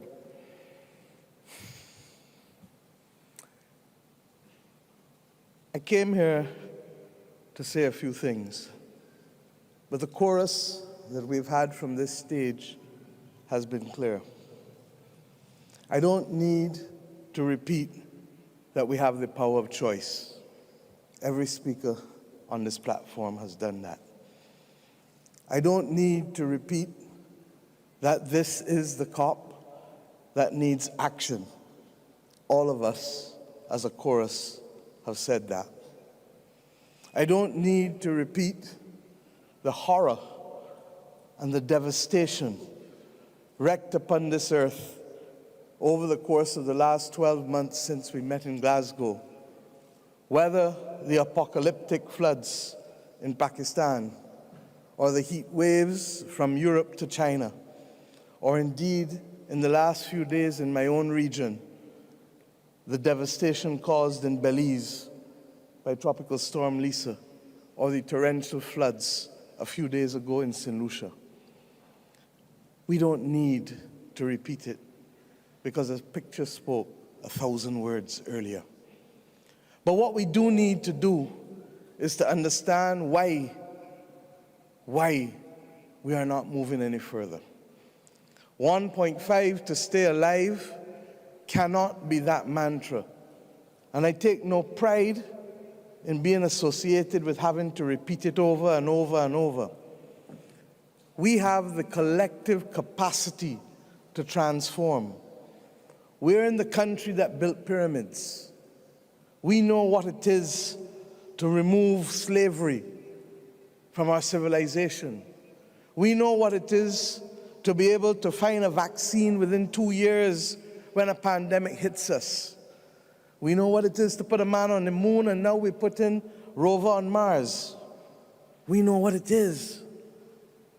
But the simple political will that is necessary, not just to come here and make promises, but to deliver on them and to make a definable difference in the lives of the people who we have a responsibility to serve, seems still not to be capable of being produced. I ask us how many more and how much more must happen. And I say so because there is no simplicity in it. We get it. I come from a small island state that has high ambition, but that is not able to deliver on that high ambition because the global industrial strategy that we have has fault lines in it.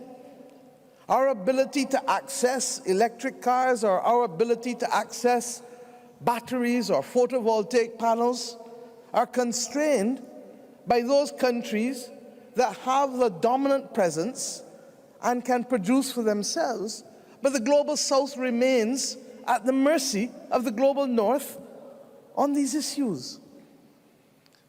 But it isn't only in that. We heard Al Gore just now speak about the difference in the cost of capital to those of us in the global south. And I ask us, how many more people must speak before those of us who have the capacity to instruct our directors at the World Bank, is that called the International Bank for Reconstruction and Development only for the 20th century? At the IMF, which at least has been trying more than the World Bank? How many more countries must falter, particularly in a world that is now suffering the consequences of war and inflation, and countries therefore are unable to meet the challenges of finding the necessary resources to finance their way to net zero? This world looks still too much like it did when it was part of an imperialistic empire. The global north borrows between interest rates of between 1% to 4%. The global south of 14%. And then we wonder why the just energy partnerships are not working. Similarly, we ask ourselves if countries that want to finance their way to net zero and want to do the right thing can't get the critical supplies, will they not have to rely again on natural gas as that clean bridge? This is the bald reality. And we have come here to ask us to open our minds to different possibilities. We believe that we have a plan. We believe that there can be the establishment of a climate mitigation trust that unlocks $5 trillion of private sector savings if we can summon the will to use the SDRs, 500 billion of SDRs, special drawing rights, in a way that unlocks the private sector capital. We believe that that requires a change in the attitude of Congress, because the agreement that establishes the International Monetary Fund requires 85% to change that agreement. And if the United States government has 17% of the quota, then it can't be done, Mr. Gore, without your Congress. Similarly, we accept that there was and must be a commitment to unlocking concessional funding for climate-vulnerable countries.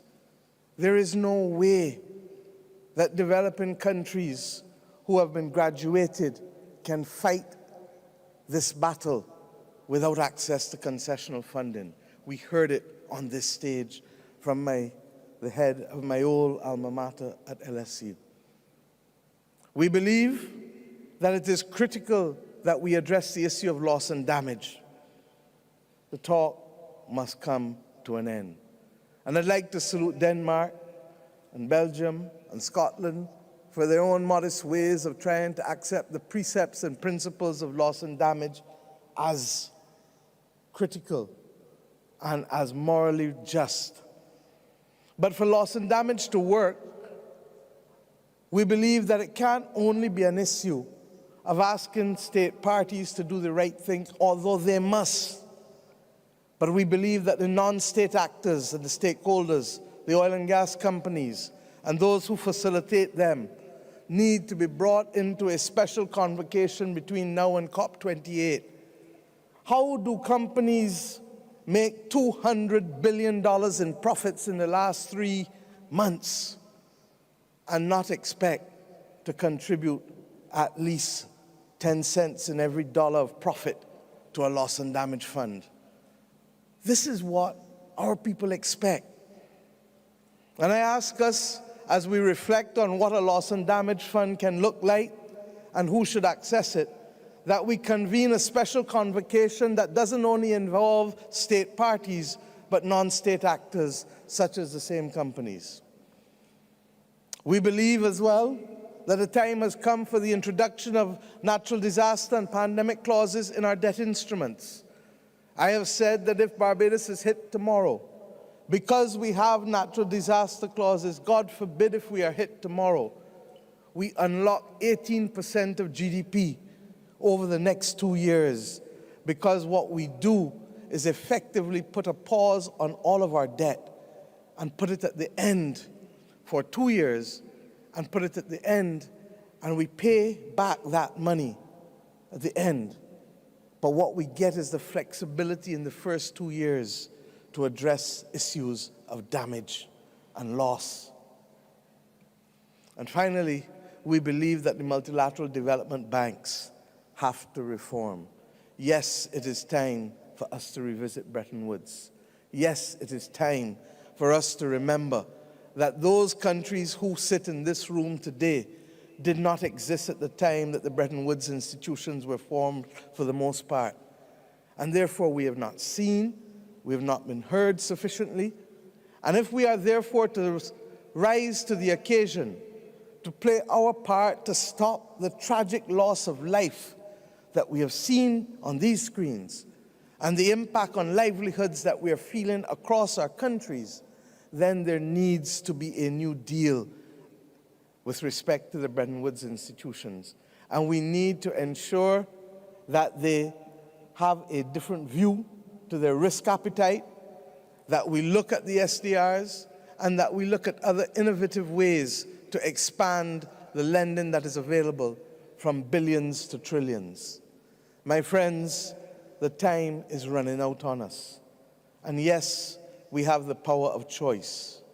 When asked what should he do when he became president of South Africa, should he pursue a path of vengeance or should he seek to build a state, Nelson Mandela chose to be able to build a state and to keep a country together.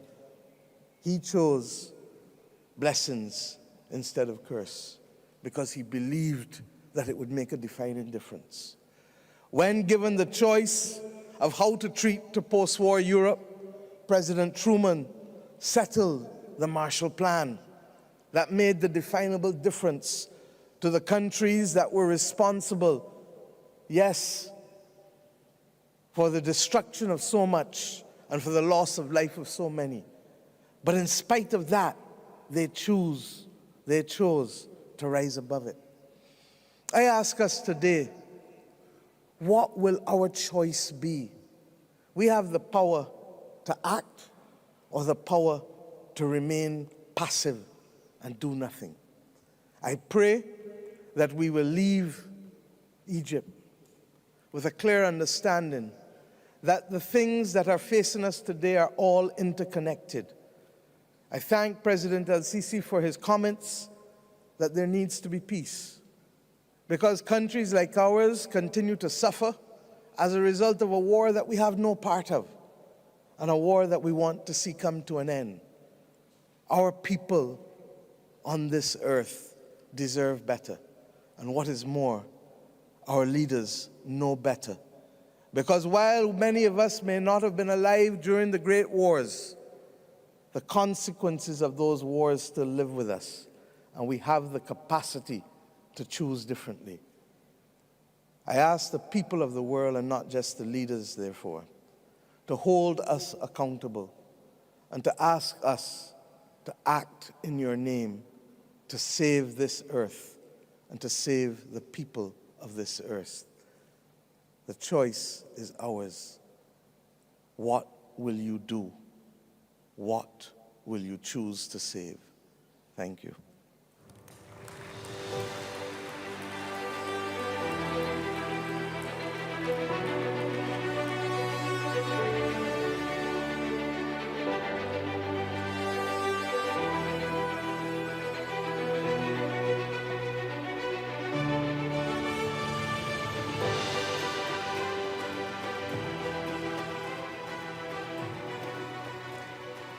شكراً للسيدة ميا موتلي رئيسة وزراء دولة بربيدوس. هناك العديد من الطرق للتعبير عن هذه الظاهرة التي There are several ways of describing this phenomenon which is harming our planet.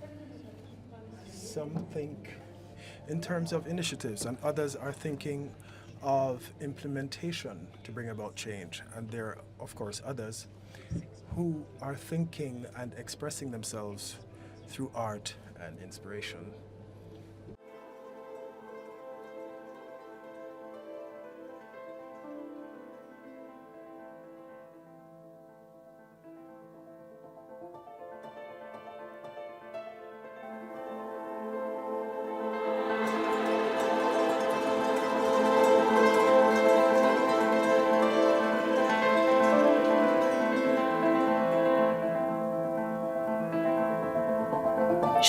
nourished them with her love.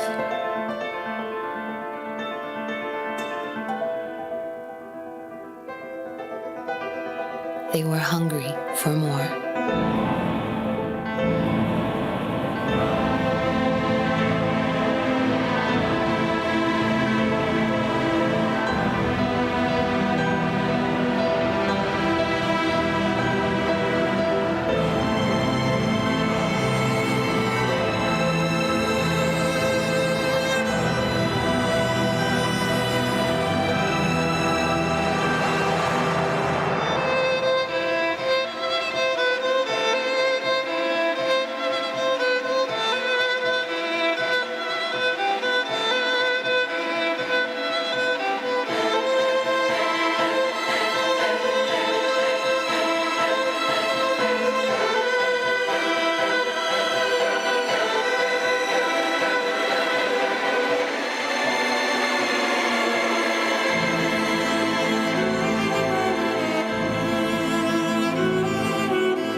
Dry, ill, taking all that she's got.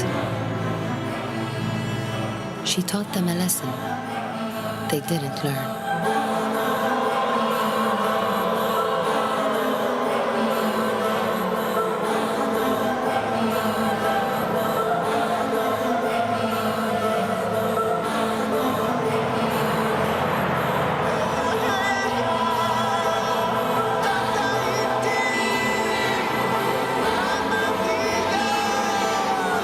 Instead of loving her, they flood her with hurt.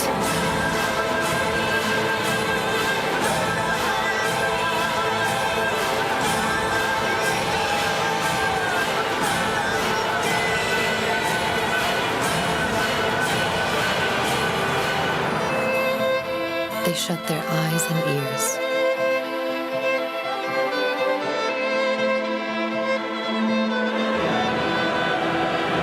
They sit back and watch as the trees burn, coastlines flood, the land that bears, the seas rise, the ice melts.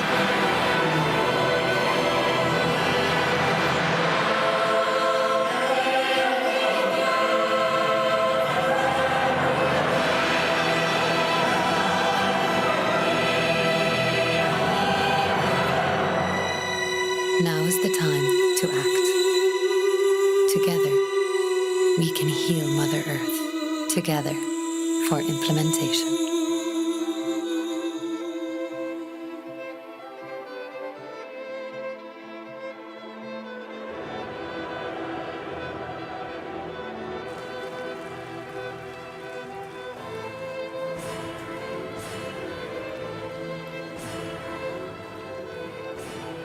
ضيوف مصر الكرام، شكراً للمشاركة في الدورة 27 من قمة المناخ. Thank you for your participation in the opening ceremony of the 27th session of the Conference of Parties here in Sharm el-Sheikh, city of peace, city of the environment, city of hope. We are all convinced that we will be able to deliver the results expected of us. This collective action for implementation, together for implementation. Thank you.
on climate change. It is in line with the responsibility that has been demonstrated by Egypt throughout the years on climate change in view of the gravity of this phenomenon.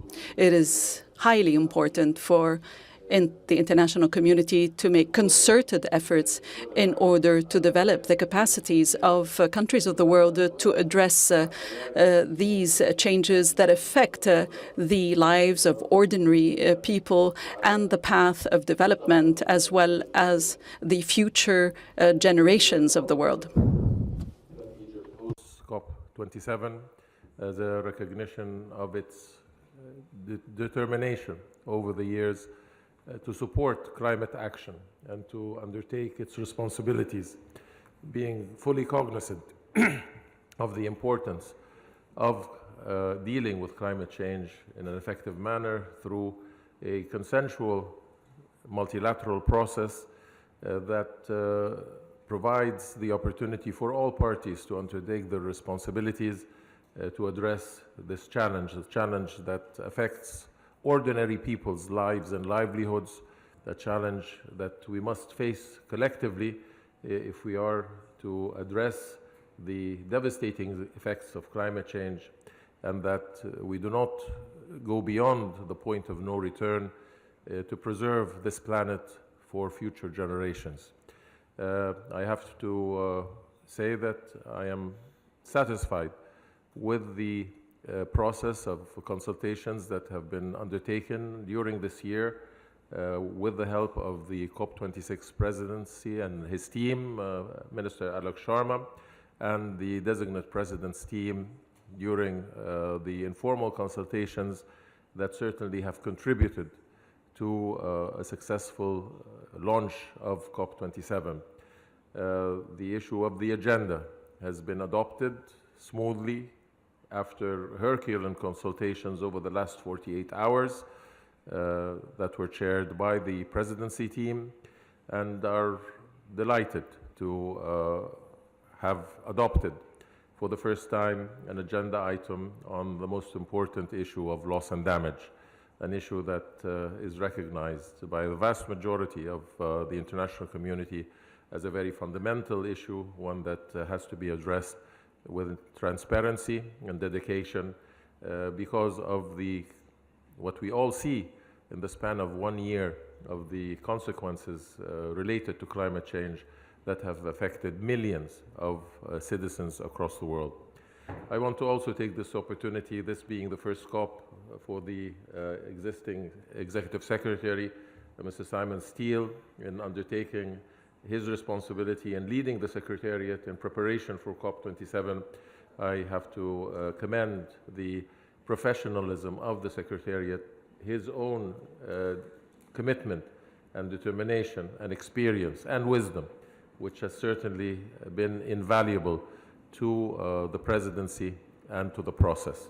I welcome his assuming his position, and I look forward to working with him through these 2 weeks of convening of the COP and during the coming year where Egypt will be the president and will be handing over the responsibilities subsequently to the United Arab Emirates.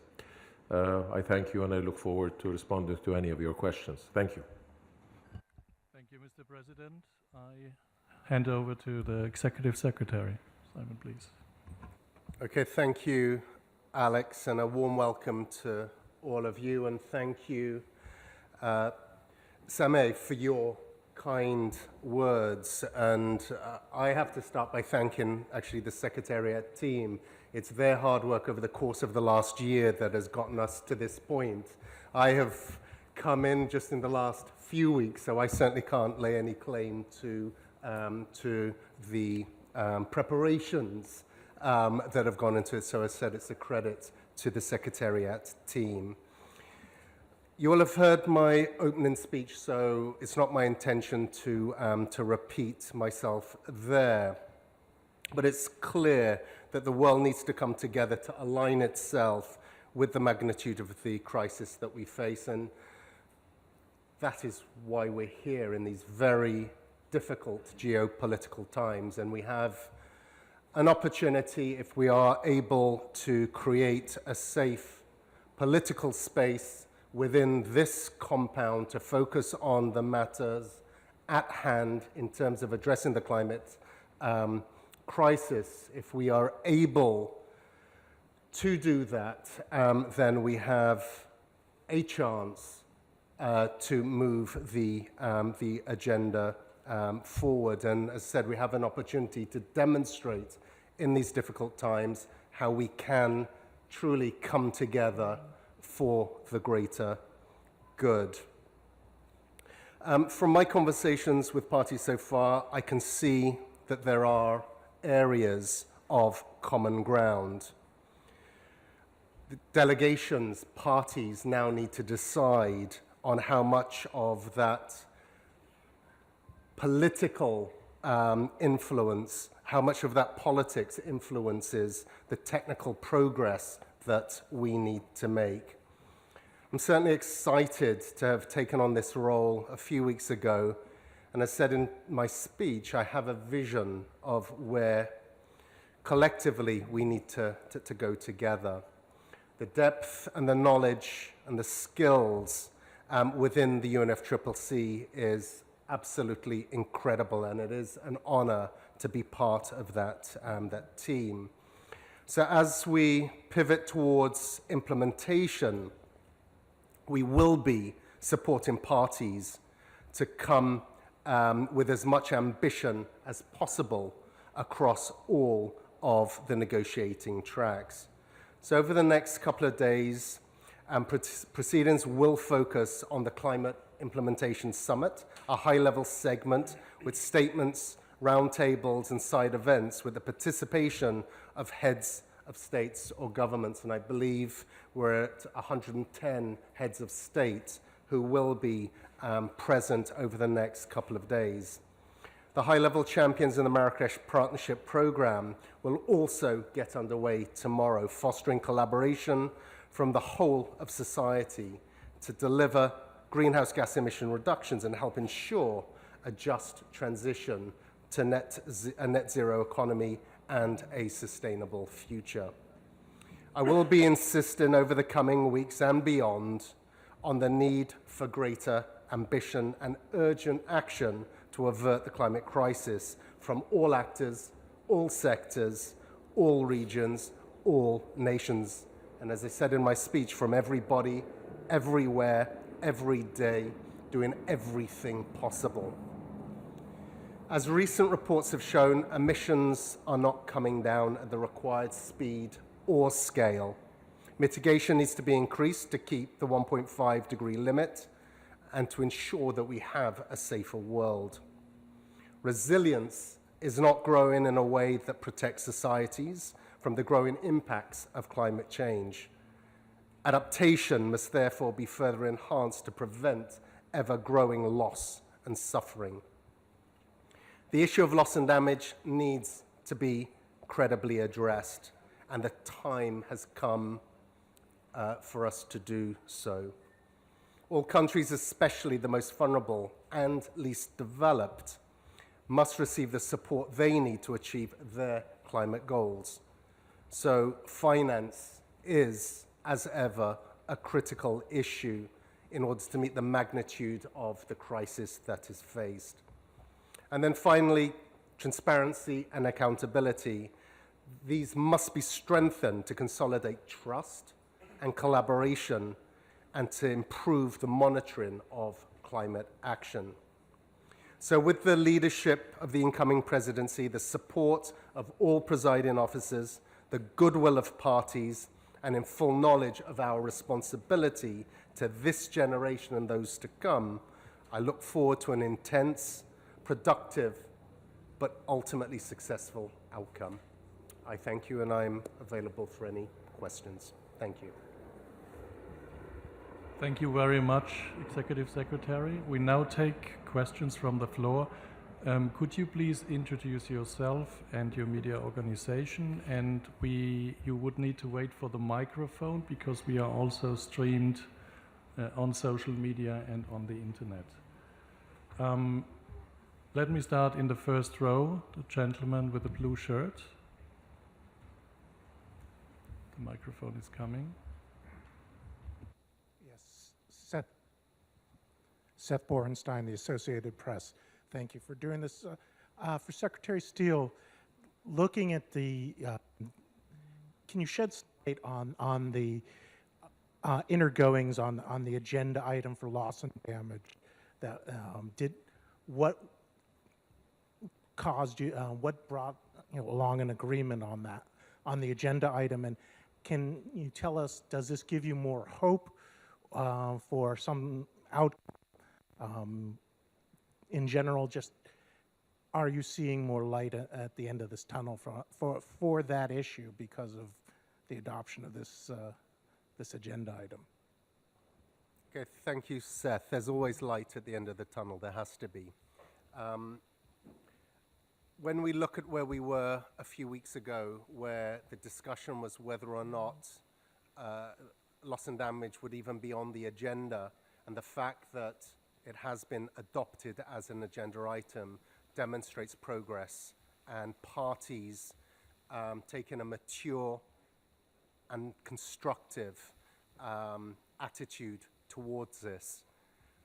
This is a difficult subject area. It's been floating for 30 plus years, so that the fact that it is there as a substantive agenda item, I believe bodes well. What I would encourage and what I would hope is that parties continue in that spirit of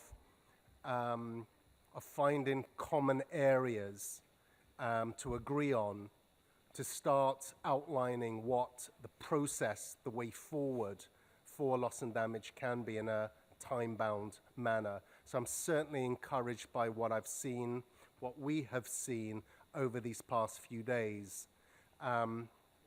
What will be most telling is how those discussions progress in the substantive discussion over the next couple of weeks.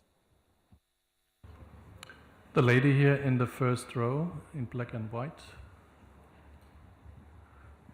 Thank you. My name is Suzy El-Genedi, Deputy Chief Editor of Al-Ahram Al-Arabi magazine, and my question is for Minister Sameh Shoukry concerning Egypt have succeeded in this COP27 than other COPs that failed in putting loss and damage on the agenda.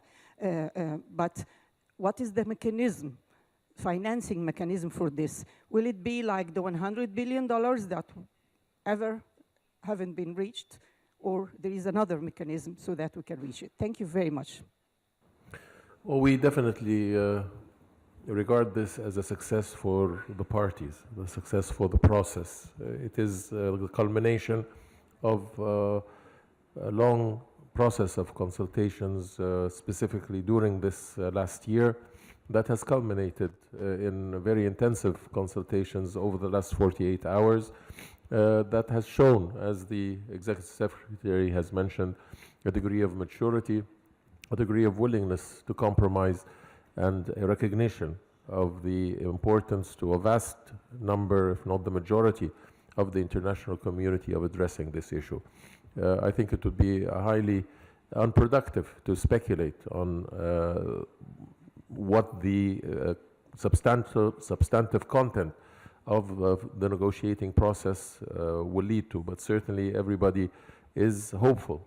First of all, the determination of a time frame to conclude, and is hopeful that the political will that has been demonstrated currently and that has led us to the inclusion of the item will continue in the coming negotiating process to lead us to a conclusion that is satisfactory, that takes into consideration the interest of all the parties. Again, anything that we do effectively has to be on the basis of our common efforts, and that we leave no one behind. This is the principles that will lead to our success, and this is what we as presidents will strive to achieve. The lady in the second row, white shirt, on this side.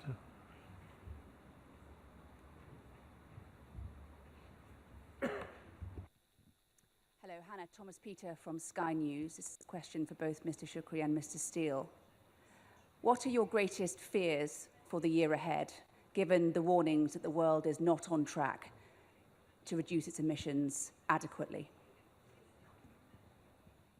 I think, as everybody recognizes, the current geopolitical situation, the consequences in terms of the global economic crisis has put quite a burden on the process of meeting the challenges related to climate change and fulfilling the commitments that have been made.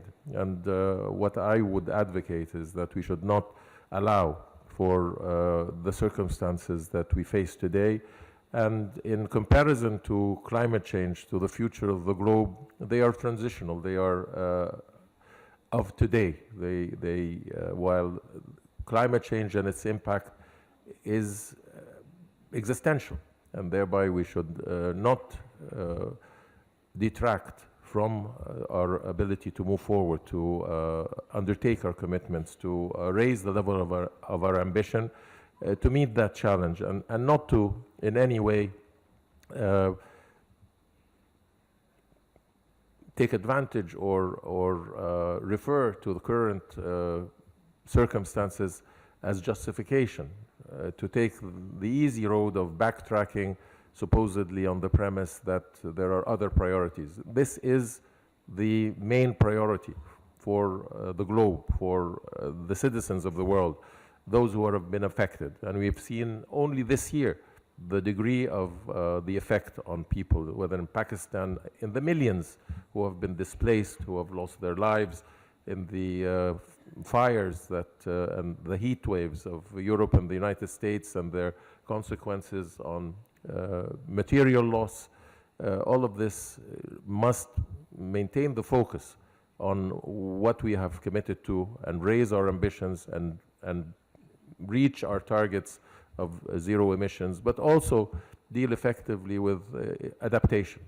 If adaptation is not met sufficiently, if the issue of finance is not fulfilled to enable especially developing nations to undertake both adaptation and mitigation processes, then we will lag behind. There is no room to lag behind. There is no room except to move forward if we are to maintain our objectives.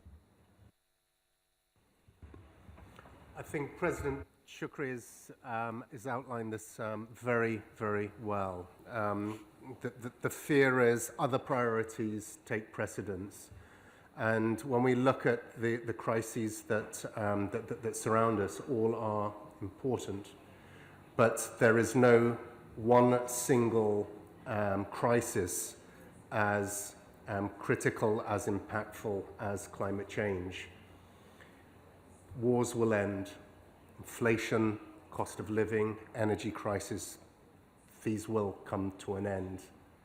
But what we are seeing, what the science is telling us, and what we're seeing in all of our communities, all around the world, climate change is ever present and will only get worse. So the need to focus, refocus, and that's what this COP gives us an opportunity to do, on what needs to be done, because we know what needs to be done, we know how it needs to be done, and we know who needs to do it. So the need to build momentum and to keep moving forward should be at the heart of everything that is not just discussed here in Sharm el-Sheikh, but the actions taken and those that continue. And again, just building on that fear is that we lose another day, another week, another month, another year, because we can't.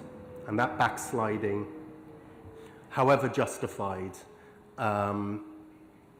those parties need to double down and catch up and move forward, because we are not where we need to be.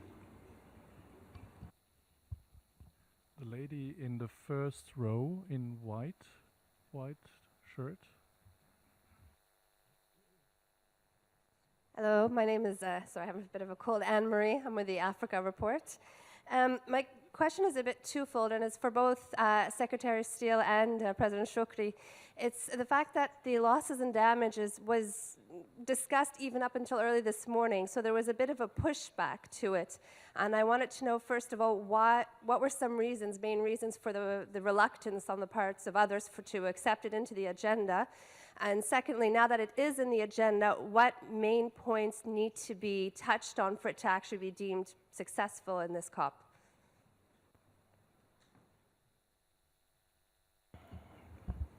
Well, I think this is not a new issue. This is an issue, as the Executive Secretary has mentioned, that's been with us for a substantial number of years. And there have been reservations aired as to the extent and the responsibilities that might be entailed from the addition in an official manner of this item on the agenda. But we have sensed over this year specifically a change in the positions of delegations that had reservations. I think this has come about because of the momentum that has been created since Paris, since Glasgow, and the need to maintain that momentum and the recognition that that can only be done if there is a sense of equity and confidence and trust among all the parties, that all of their interests are being justifiably considered in an equitable manner. So we, I think, can go beyond whatever reservations existed and move forward again and look at the positive development in the inclusion on the agenda, and that this does open the door for a more in-depth, more transparent consultation and negotiation process where the landing zone for whatever conclusions we will have to arrive at through consensus, through building bridges, through accommodations, through flexibility. This is how we can achieve our goals, and it is again the communal nature of what we are endeavoring to do that has to be at the forefront. Thank you.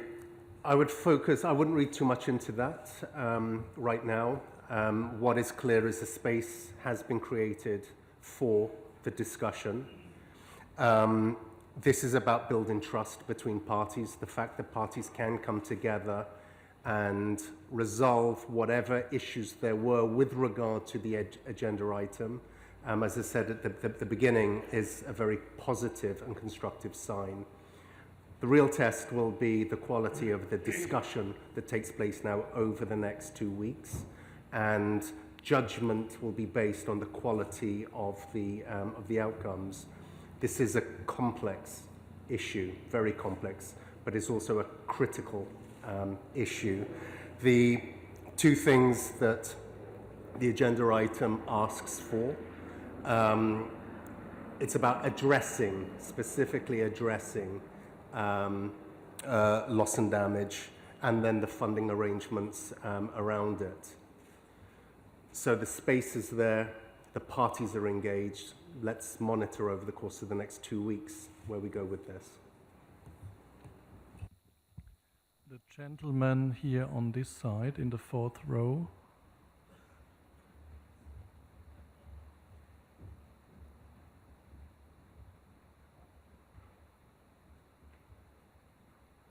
Thank you.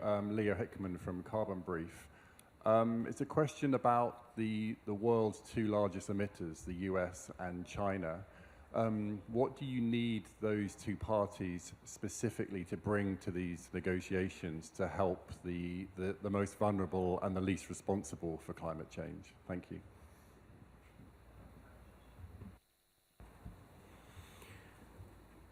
I would suggest we look at all major emitters. It's what do all parties need to bring to the table, and it's clear in terms of national NDCs what they need to do, how far those parties, all parties, need to lean forward. We know where the majority of emissions are generated, and that is within the group of 20, generating 80% of emissions there. also contributing to 85% of global GDP. So the wealth, the technology, the means to address what needs to be done resides there. It's important that parties cooperate. And again, the space that's created within this, this COP process provides party with that opportunity.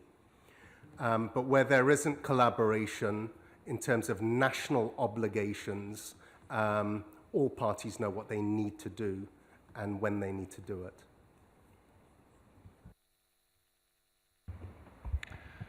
The gentleman here, second row.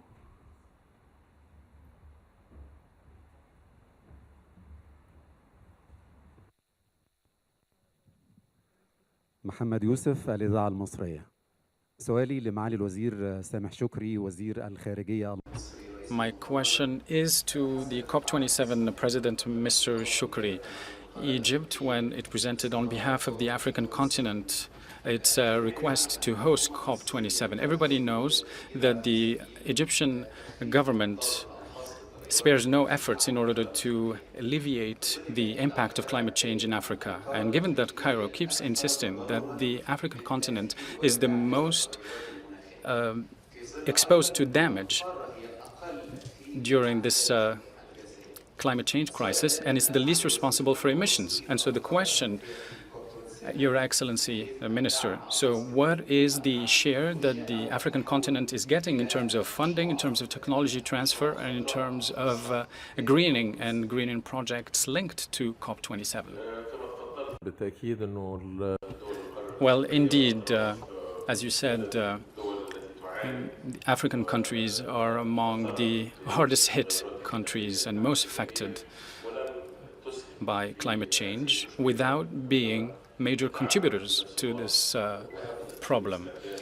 But African countries have shown a readiness to shoulder responsibilities in countering and responding to the negative impact of climate change. These African countries need assistance and support in terms of building its capacity, in terms of adaptation as well as mitigation. Indeed, the funding question is a crucial question, and also the just transition to renewables is as important, because these will enable African countries to continue on the same positive track towards sustainable development and towards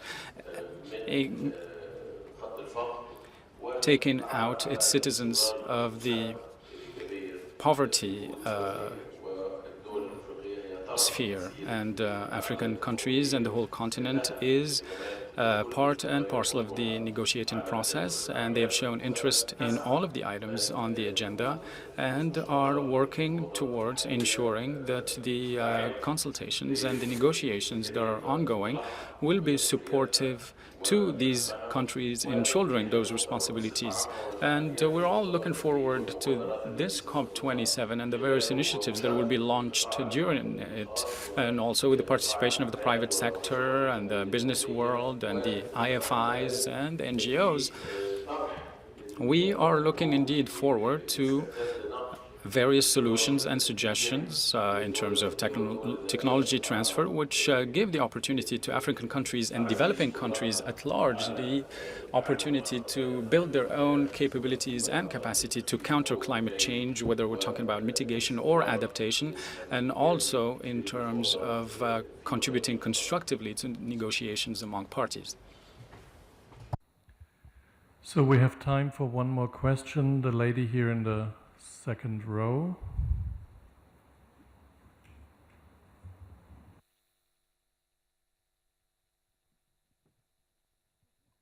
Thank you. Thanks for doing this. Secretary Steele, you mentioned the group of G20 countries. There's a number of leaders from the G20 that are going to be absent from the implementation summit. I believe the leaders of China and India, but also Australia and Canada, will not be attending the implementation summit. Some have justified their absence by the fact that this is not a decision COP, quotes. how important is it for leaders to continue to be engaged in this process as we move towards implementation? And how important is it for leaders to keep coming back to these meetings year after year as we shift from target setting to implementation? Could you please introduce yourself? Hello. So I'm Chloe Fran from Climate Home News. Hi, Chloe. It would be wonderful if we had every leader of every party represented at every COP. This COP, we have 110 leaders here. That is a very positive and good signal.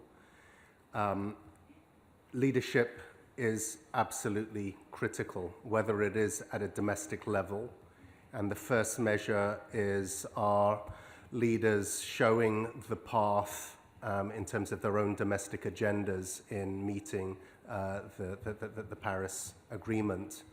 And then opportunities such as this, which is to get them all together so we can focus on how they can collaborate, share experiences, and consider the challenges still faced, which will be done over the next couple of days with the roundtables, the leaders' roundtables. The presidency has created a very rich and innovative series of sessions where leaders will be discussing and sharing their thoughts on all of the critical elements that are central to climate action. And the representation around those tables, we're confident, will generate some very powerful insights. And from this, further direction to the process, which will shine the way for the remainder of the 2 weeks and provide some political direction to the negotiations that are about to take place. So in terms of the representation, we always want more, but I believe there is sufficient right now for us to have a very productive outcome. Thank you very much, Shukran. Thank you very much for coming. Please watch out for the next press conferences. Let me just give you the numbers of today, this morning. So we have registered today 26,965 government representatives, we call them party members, 13,888 observers, and 3,321 media representatives, in total 44,174. Thank you very much. May I just add, as a word of welcome to all of those numbers that have been indicated. And I think those numbers in themselves are recognizably the span of attention that is increasing from COP to COP, the importance that is attached to this endeavor. And all are welcomed, whether delegates, civil society, NGOs, private sector. All of the stakeholders are fundamental, are essential for us to achieve progress. And we are happy to receive them in Sharm el-Sheikh and hope that the environment that we have and the environment that we have created will be conducive to a very productive outcome, which is satisfactory to the constituents. Those constituents are the men and women, children, who we all seek to undertake this responsibility on their behalf and for their futures. Thank you.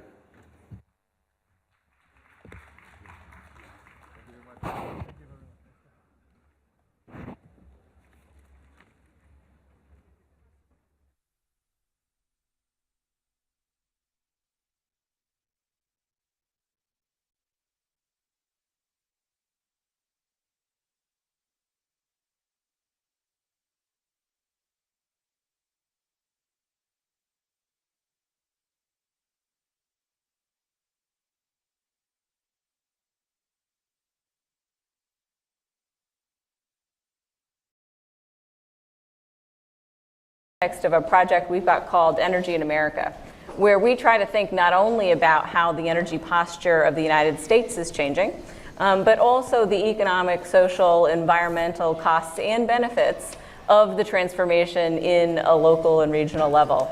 And we can think of no more important place to have this conversation than in the Permian Basin region of the country, Texas, New Mexico. It is really a remarkable story about what's going on there, one that we don't think Washington focuses enough on, and one that we really wanted to be able to sort of bring to the conversation today. So we're very pleased to have all of you here today. This is an on-the-record conversation. We will allow time for questions. We've got kind of a tight schedule, so we'll try and move swiftly through so we can make sure all of you can get your questions in. If you're watching online and you would like to ask a question, please go ahead and tweet at us, and we will make sure that we can try and answer those in the course of the day. This first panel, which I'll introduce in just a minute, is going to be the industry's perspective on the Permian Basin. It's been a wild ride, so to speak, from the early days of production to where we are today to where we're going in the future. One of the real tricks about the Permian Basin and U.S. tight oil production in particular, it's been really hard to forecast. We've, in fact, under-forecasted what production is going to be for a long period of time. And so regularly checking in on what those production outlooks look like is a big part of doing the analysis about what that's going to mean for just U.S. production, what it's going to mean for economic activity, but also what it's going to mean for global oil markets. So we'll talk a little bit about a range of those things. The second panel will focus more explicitly on that production outlook and some of the near-term constraints and opportunities.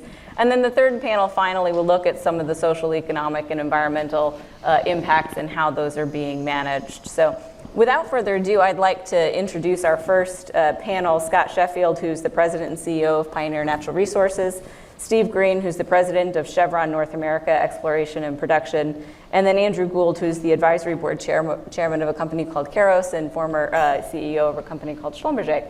So each of these gentlemen have been here before, have a long history of being active in not only the oil and gas industry, but certainly in tight oil development in the United States. I'm going to ask each of them to sort of talk a little bit about their outlook on the evolution of the Permian Basin, where we are today versus where we were in the past, where we expect to go, and then we'll delve into some of the issues that they raise. So Scott, maybe I could turn to you if you get us started off. Thanks, Sarah. It's great to be here and be back. I think it's about 3 years ago you had a nice interview with me. But I spent my whole life in the Permian Basin, so since I was about 22, actually during college. I worked out there during 3 college summers, so I've been out there, but getting right into production, I guess most of y'all know I came out on record in 2013 that the Permian's going to 8 million barrels a day. Of course, nobody believed me at that time, not even Saudi or the OPEC countries. And so the Permian, if y'all know, bottomed out around 800,000 barrels a day. It's up to 4.2. EIA is showing the latest month at 4.4 million barrels a day. And so it is still going to get to 8 at some point in time, but I think it's definitely slowing its pace. So what's changed in the last 12 months? It did add about 1 million barrels of oil per day just this past year. So what slowed, besides pipeline constraints, is a change in investor mindset. So investor mindset, as y'all know, y'all have seen the articles about the return on capital employed by the industry has been very poor. There's no cash flow. There's no cash flow to back to the investors. Private equity's having a tough time. There's 427 private equity companies upstream in the U.S. and they have no exit mechanism now. And so they're all consolidating. They're cutting back capital. And so the public independents like Pioneer have all slowed down in all the shale plays, and the Permian also. So the free cash flow model is a key driver, driving up return on capital employed. And so I think that's probably taking out about 300,000 barrels of oil per day off the marketplace going forward. So I was pretty much a firm believer that the Permian could grow about 1 million barrels a day over the next several years, and I've lowered my expectations down to about 600,000 to 700,000 barrels of oil per day. So you got the free cash flow model that everybody has taken off the market. You got the parent-child relationships. A lot of companies don't have the inventory that Pioneer has. We have 20,000 drilling locations and over 10 billion barrels of resource, defined resource, but most companies don't have that type of inventory. And so people are starting to drill with shorter inventories. They're drilling these child wells. I call it infill drilling as an ex-reservoir engineer. It's really just infill drilling, down spacing. And they're starting to see that it greatly affects the reserves from the original well, the parent well. And so a lot of people are down spacing. That's going to affect performance. And so I've lowered my expectations for the Permian. It's still going to get to 8. It may take another 3 to 4 years longer to get there. On the natural gas side, which is very important, I've been on record saying that the flaring is a important issue to stop. I know Rusty will talk more about natural gas pipelines, but we're excited to see 3 natural gas pipelines adding about 6 BCF a day. And so I get asked a lot about the gas-oil ratio question, since Pioneer had one publicly about 2 years ago in 2017. So since we have over 7,000 vertical wells, and I've seen what's happened to the gas-oil ratio, the gas-oil ratio increases with time. So right now, I think EIA has basically 4.2 to 4.4 million barrels of oil per day and about 14 BCF a day. And so that's a little over a 3,000 gas-oil ratio. And my belief that the gas-oil ratio will expand to 4,000 over time. And so I would expect the Permian Basin, that's including the wet gas, the liquids inside that stream, it's not dry gas, the numbers I'm giving, but that we could easily get up to about 35 BCF a day in the Permian Basin, up from 14. I'll stop there, Sarah, and let Steve take over. All right. Even when you're more pessimistic, you're still optimistic. So that's good. I'm going to try and do that too. Steve, well, thank you, Sarah. It's a pleasure to be back at CSIS again. Chevron's been a partner and supporter of CSIS for about 30 years now on a range of subjects around the globe. And we're pleased to participate in these forums because fact-based discussions are important to move the industry and energy issues in the country forward. I'll start, unlike Scott, I haven't spent my whole career in the Permian Basin, but I've been in and out of it a few times and some of the other parts of the globe as well. It is an amazing, the transformation that's taken place in the Permian in the last, give or take, a decade. In Chevron alone, we've been in the Permian Basin either as Chevron or some of the companies that have merged with Chevron over time, like Texaco, Gulf, Unocal, for over 100 years. And it's been a very, very prolific basin in the industry, an important asset for the country. And through the combination of data, refined techniques, more efficient drilling techniques, hydraulic fracturing, it is now a growth engine, one of the growth engines for Chevron. We're very excited about the potential of the asset as a part of our portfolio. And we have had a very purposeful development strategy in the Permian. A lot of the issues that Scott talked about, we have set out our development strategy to develop our acreage, and we've got about 2.2 million net acres across the Permian Basin. So we have a long, long queue of activity ahead of us. But we've set out our development strategy to focus on the long term and ultimate resource recovery, and that necessitated building infrastructure, building surface facilities that we could use over a long period of time. Chevron's had a no flaring policy as a company policy since 2008, and we are not actively operating routine flares in the Permian today. That doesn't mean you won't ever see a Chevron facility that has a flare. We do have to use them for safety and operational issues, but we don't bring on production with flaring as a routine part of the operations. And I think that's, we could talk a long time, and I'm sure we will, about the potential and importance of the Permian for the country. I think in my 39-year career, we've talked about peak oil at least 6 or 7 times. And I think what that dismisses is the role of technology. And that's exactly what's happened in the Permian Basin. But with that high level of activity comes some significant challenges.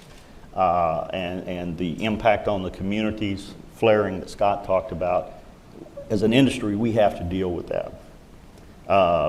Routine, ongoing, long-term flaring is not going to be sustainable. And I would challenge my industry colleagues, as an industry, we need to deal with that. Part of that Rusty will talk to you about is the development of infrastructure and takeaway capacity so that those molecules can find their way to markets. Scott's company, my company, are founding members of an organization called the Permian Strategic Partnership. And that's made up of over 20 upstream, midstream, pipeline companies, service companies, focused on bringing the resources and the creativity of the respective companies to begin to help the communities address some of the social challenges that come with the pace of activity the Permian's seeing, like road safety, highway infrastructure development, schools, affordable housing, access to medical care. The industry didn't wait to be told. We didn't wait to be regulated. It's a voluntary organization made up of the industry. And just this summer, we announced a multi-million-dollar commitment to education in Midland and Ector County schools to help solve some of the educational stress that's on the system there. So I'm going to wrap up and say, we're very, very proud of our record in the Permian Basin. There are many capable companies there. One of the unique things about the Permian, there's everyone from a Chevron-sized company down to very, very small independent operators. That's always been a hallmark of the Permian Basin. It's been home to the breadth and depth of the industry. And as an industry, we know how to deal with these challenges. That's what we do. And we do have to deal with these constructively to make sure that the communities also benefit from the activity and the production going on in their neighborhoods. So with that, I'll turn it over to Andrew. Thank you, Sarah, for the invitation. I'm all the more surprised in as much as you don't know, but some people in the room do know that I got shale wrong from the very beginning. I just didn't believe the production method would be economic when I looked at the Barnett. So I'm all the more admirative of what the industry has achieved. So to try and improve my knowledge, I joined a company called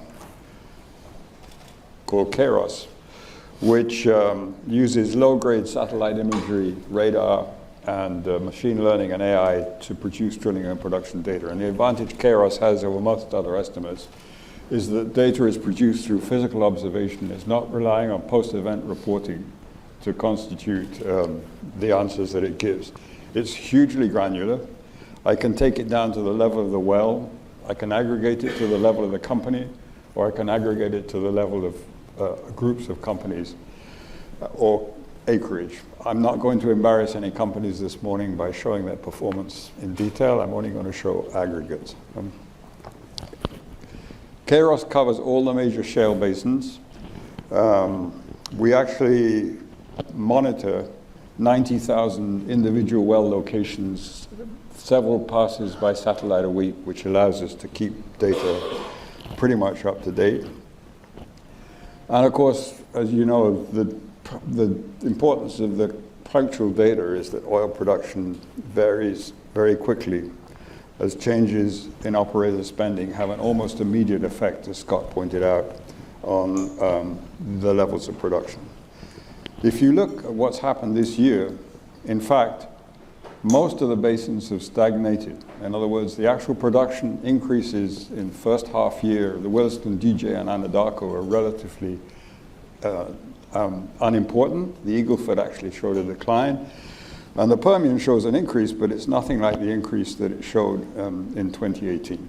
So, we have to start asking ourselves why this is happening.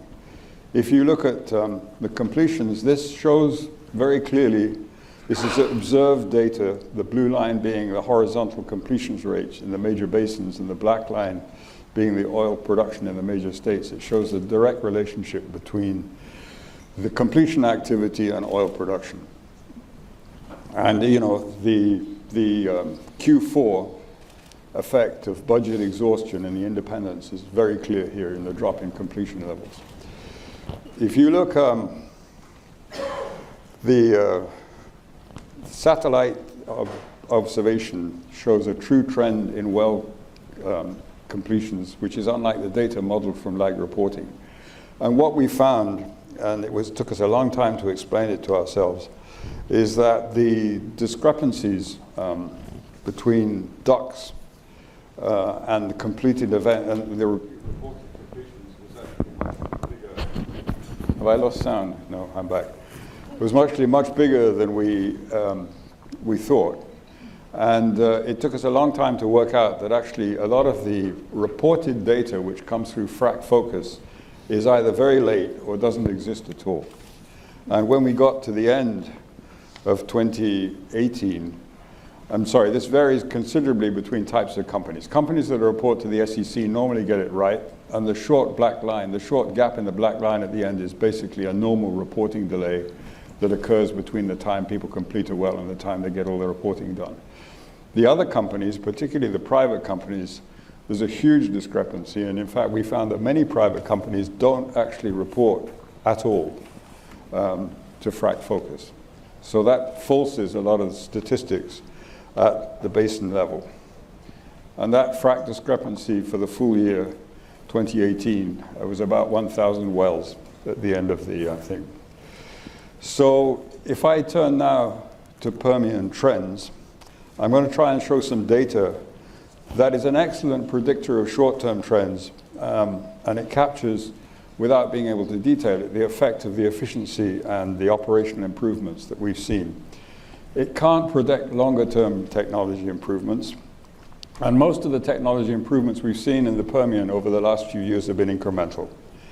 You know, at the beginning, the decision that fully engineered completions were not going to be economic, which led eventually to the trial and error methodologies, which produced the horizontal drilling and massive fracturing paradigm, and for geometric completions with increasing number of stages. And once this happened, productivity improvements came very quickly. Individual wells were more productive. Pad drilling enabled logistics that got more and more efficiency into the thing. And I've lost my page. There we go. Finally, as it normally happens in this industry, drilling and production engineers just got better at what they did. So they built improvements through the fact that they had more knowledge of what they were doing and more experience. I'm not going to talk about pipeline constraints because I know Rusty Brazil is here and he knows far more about this than I do. But let me talk a little bit about rig count trends.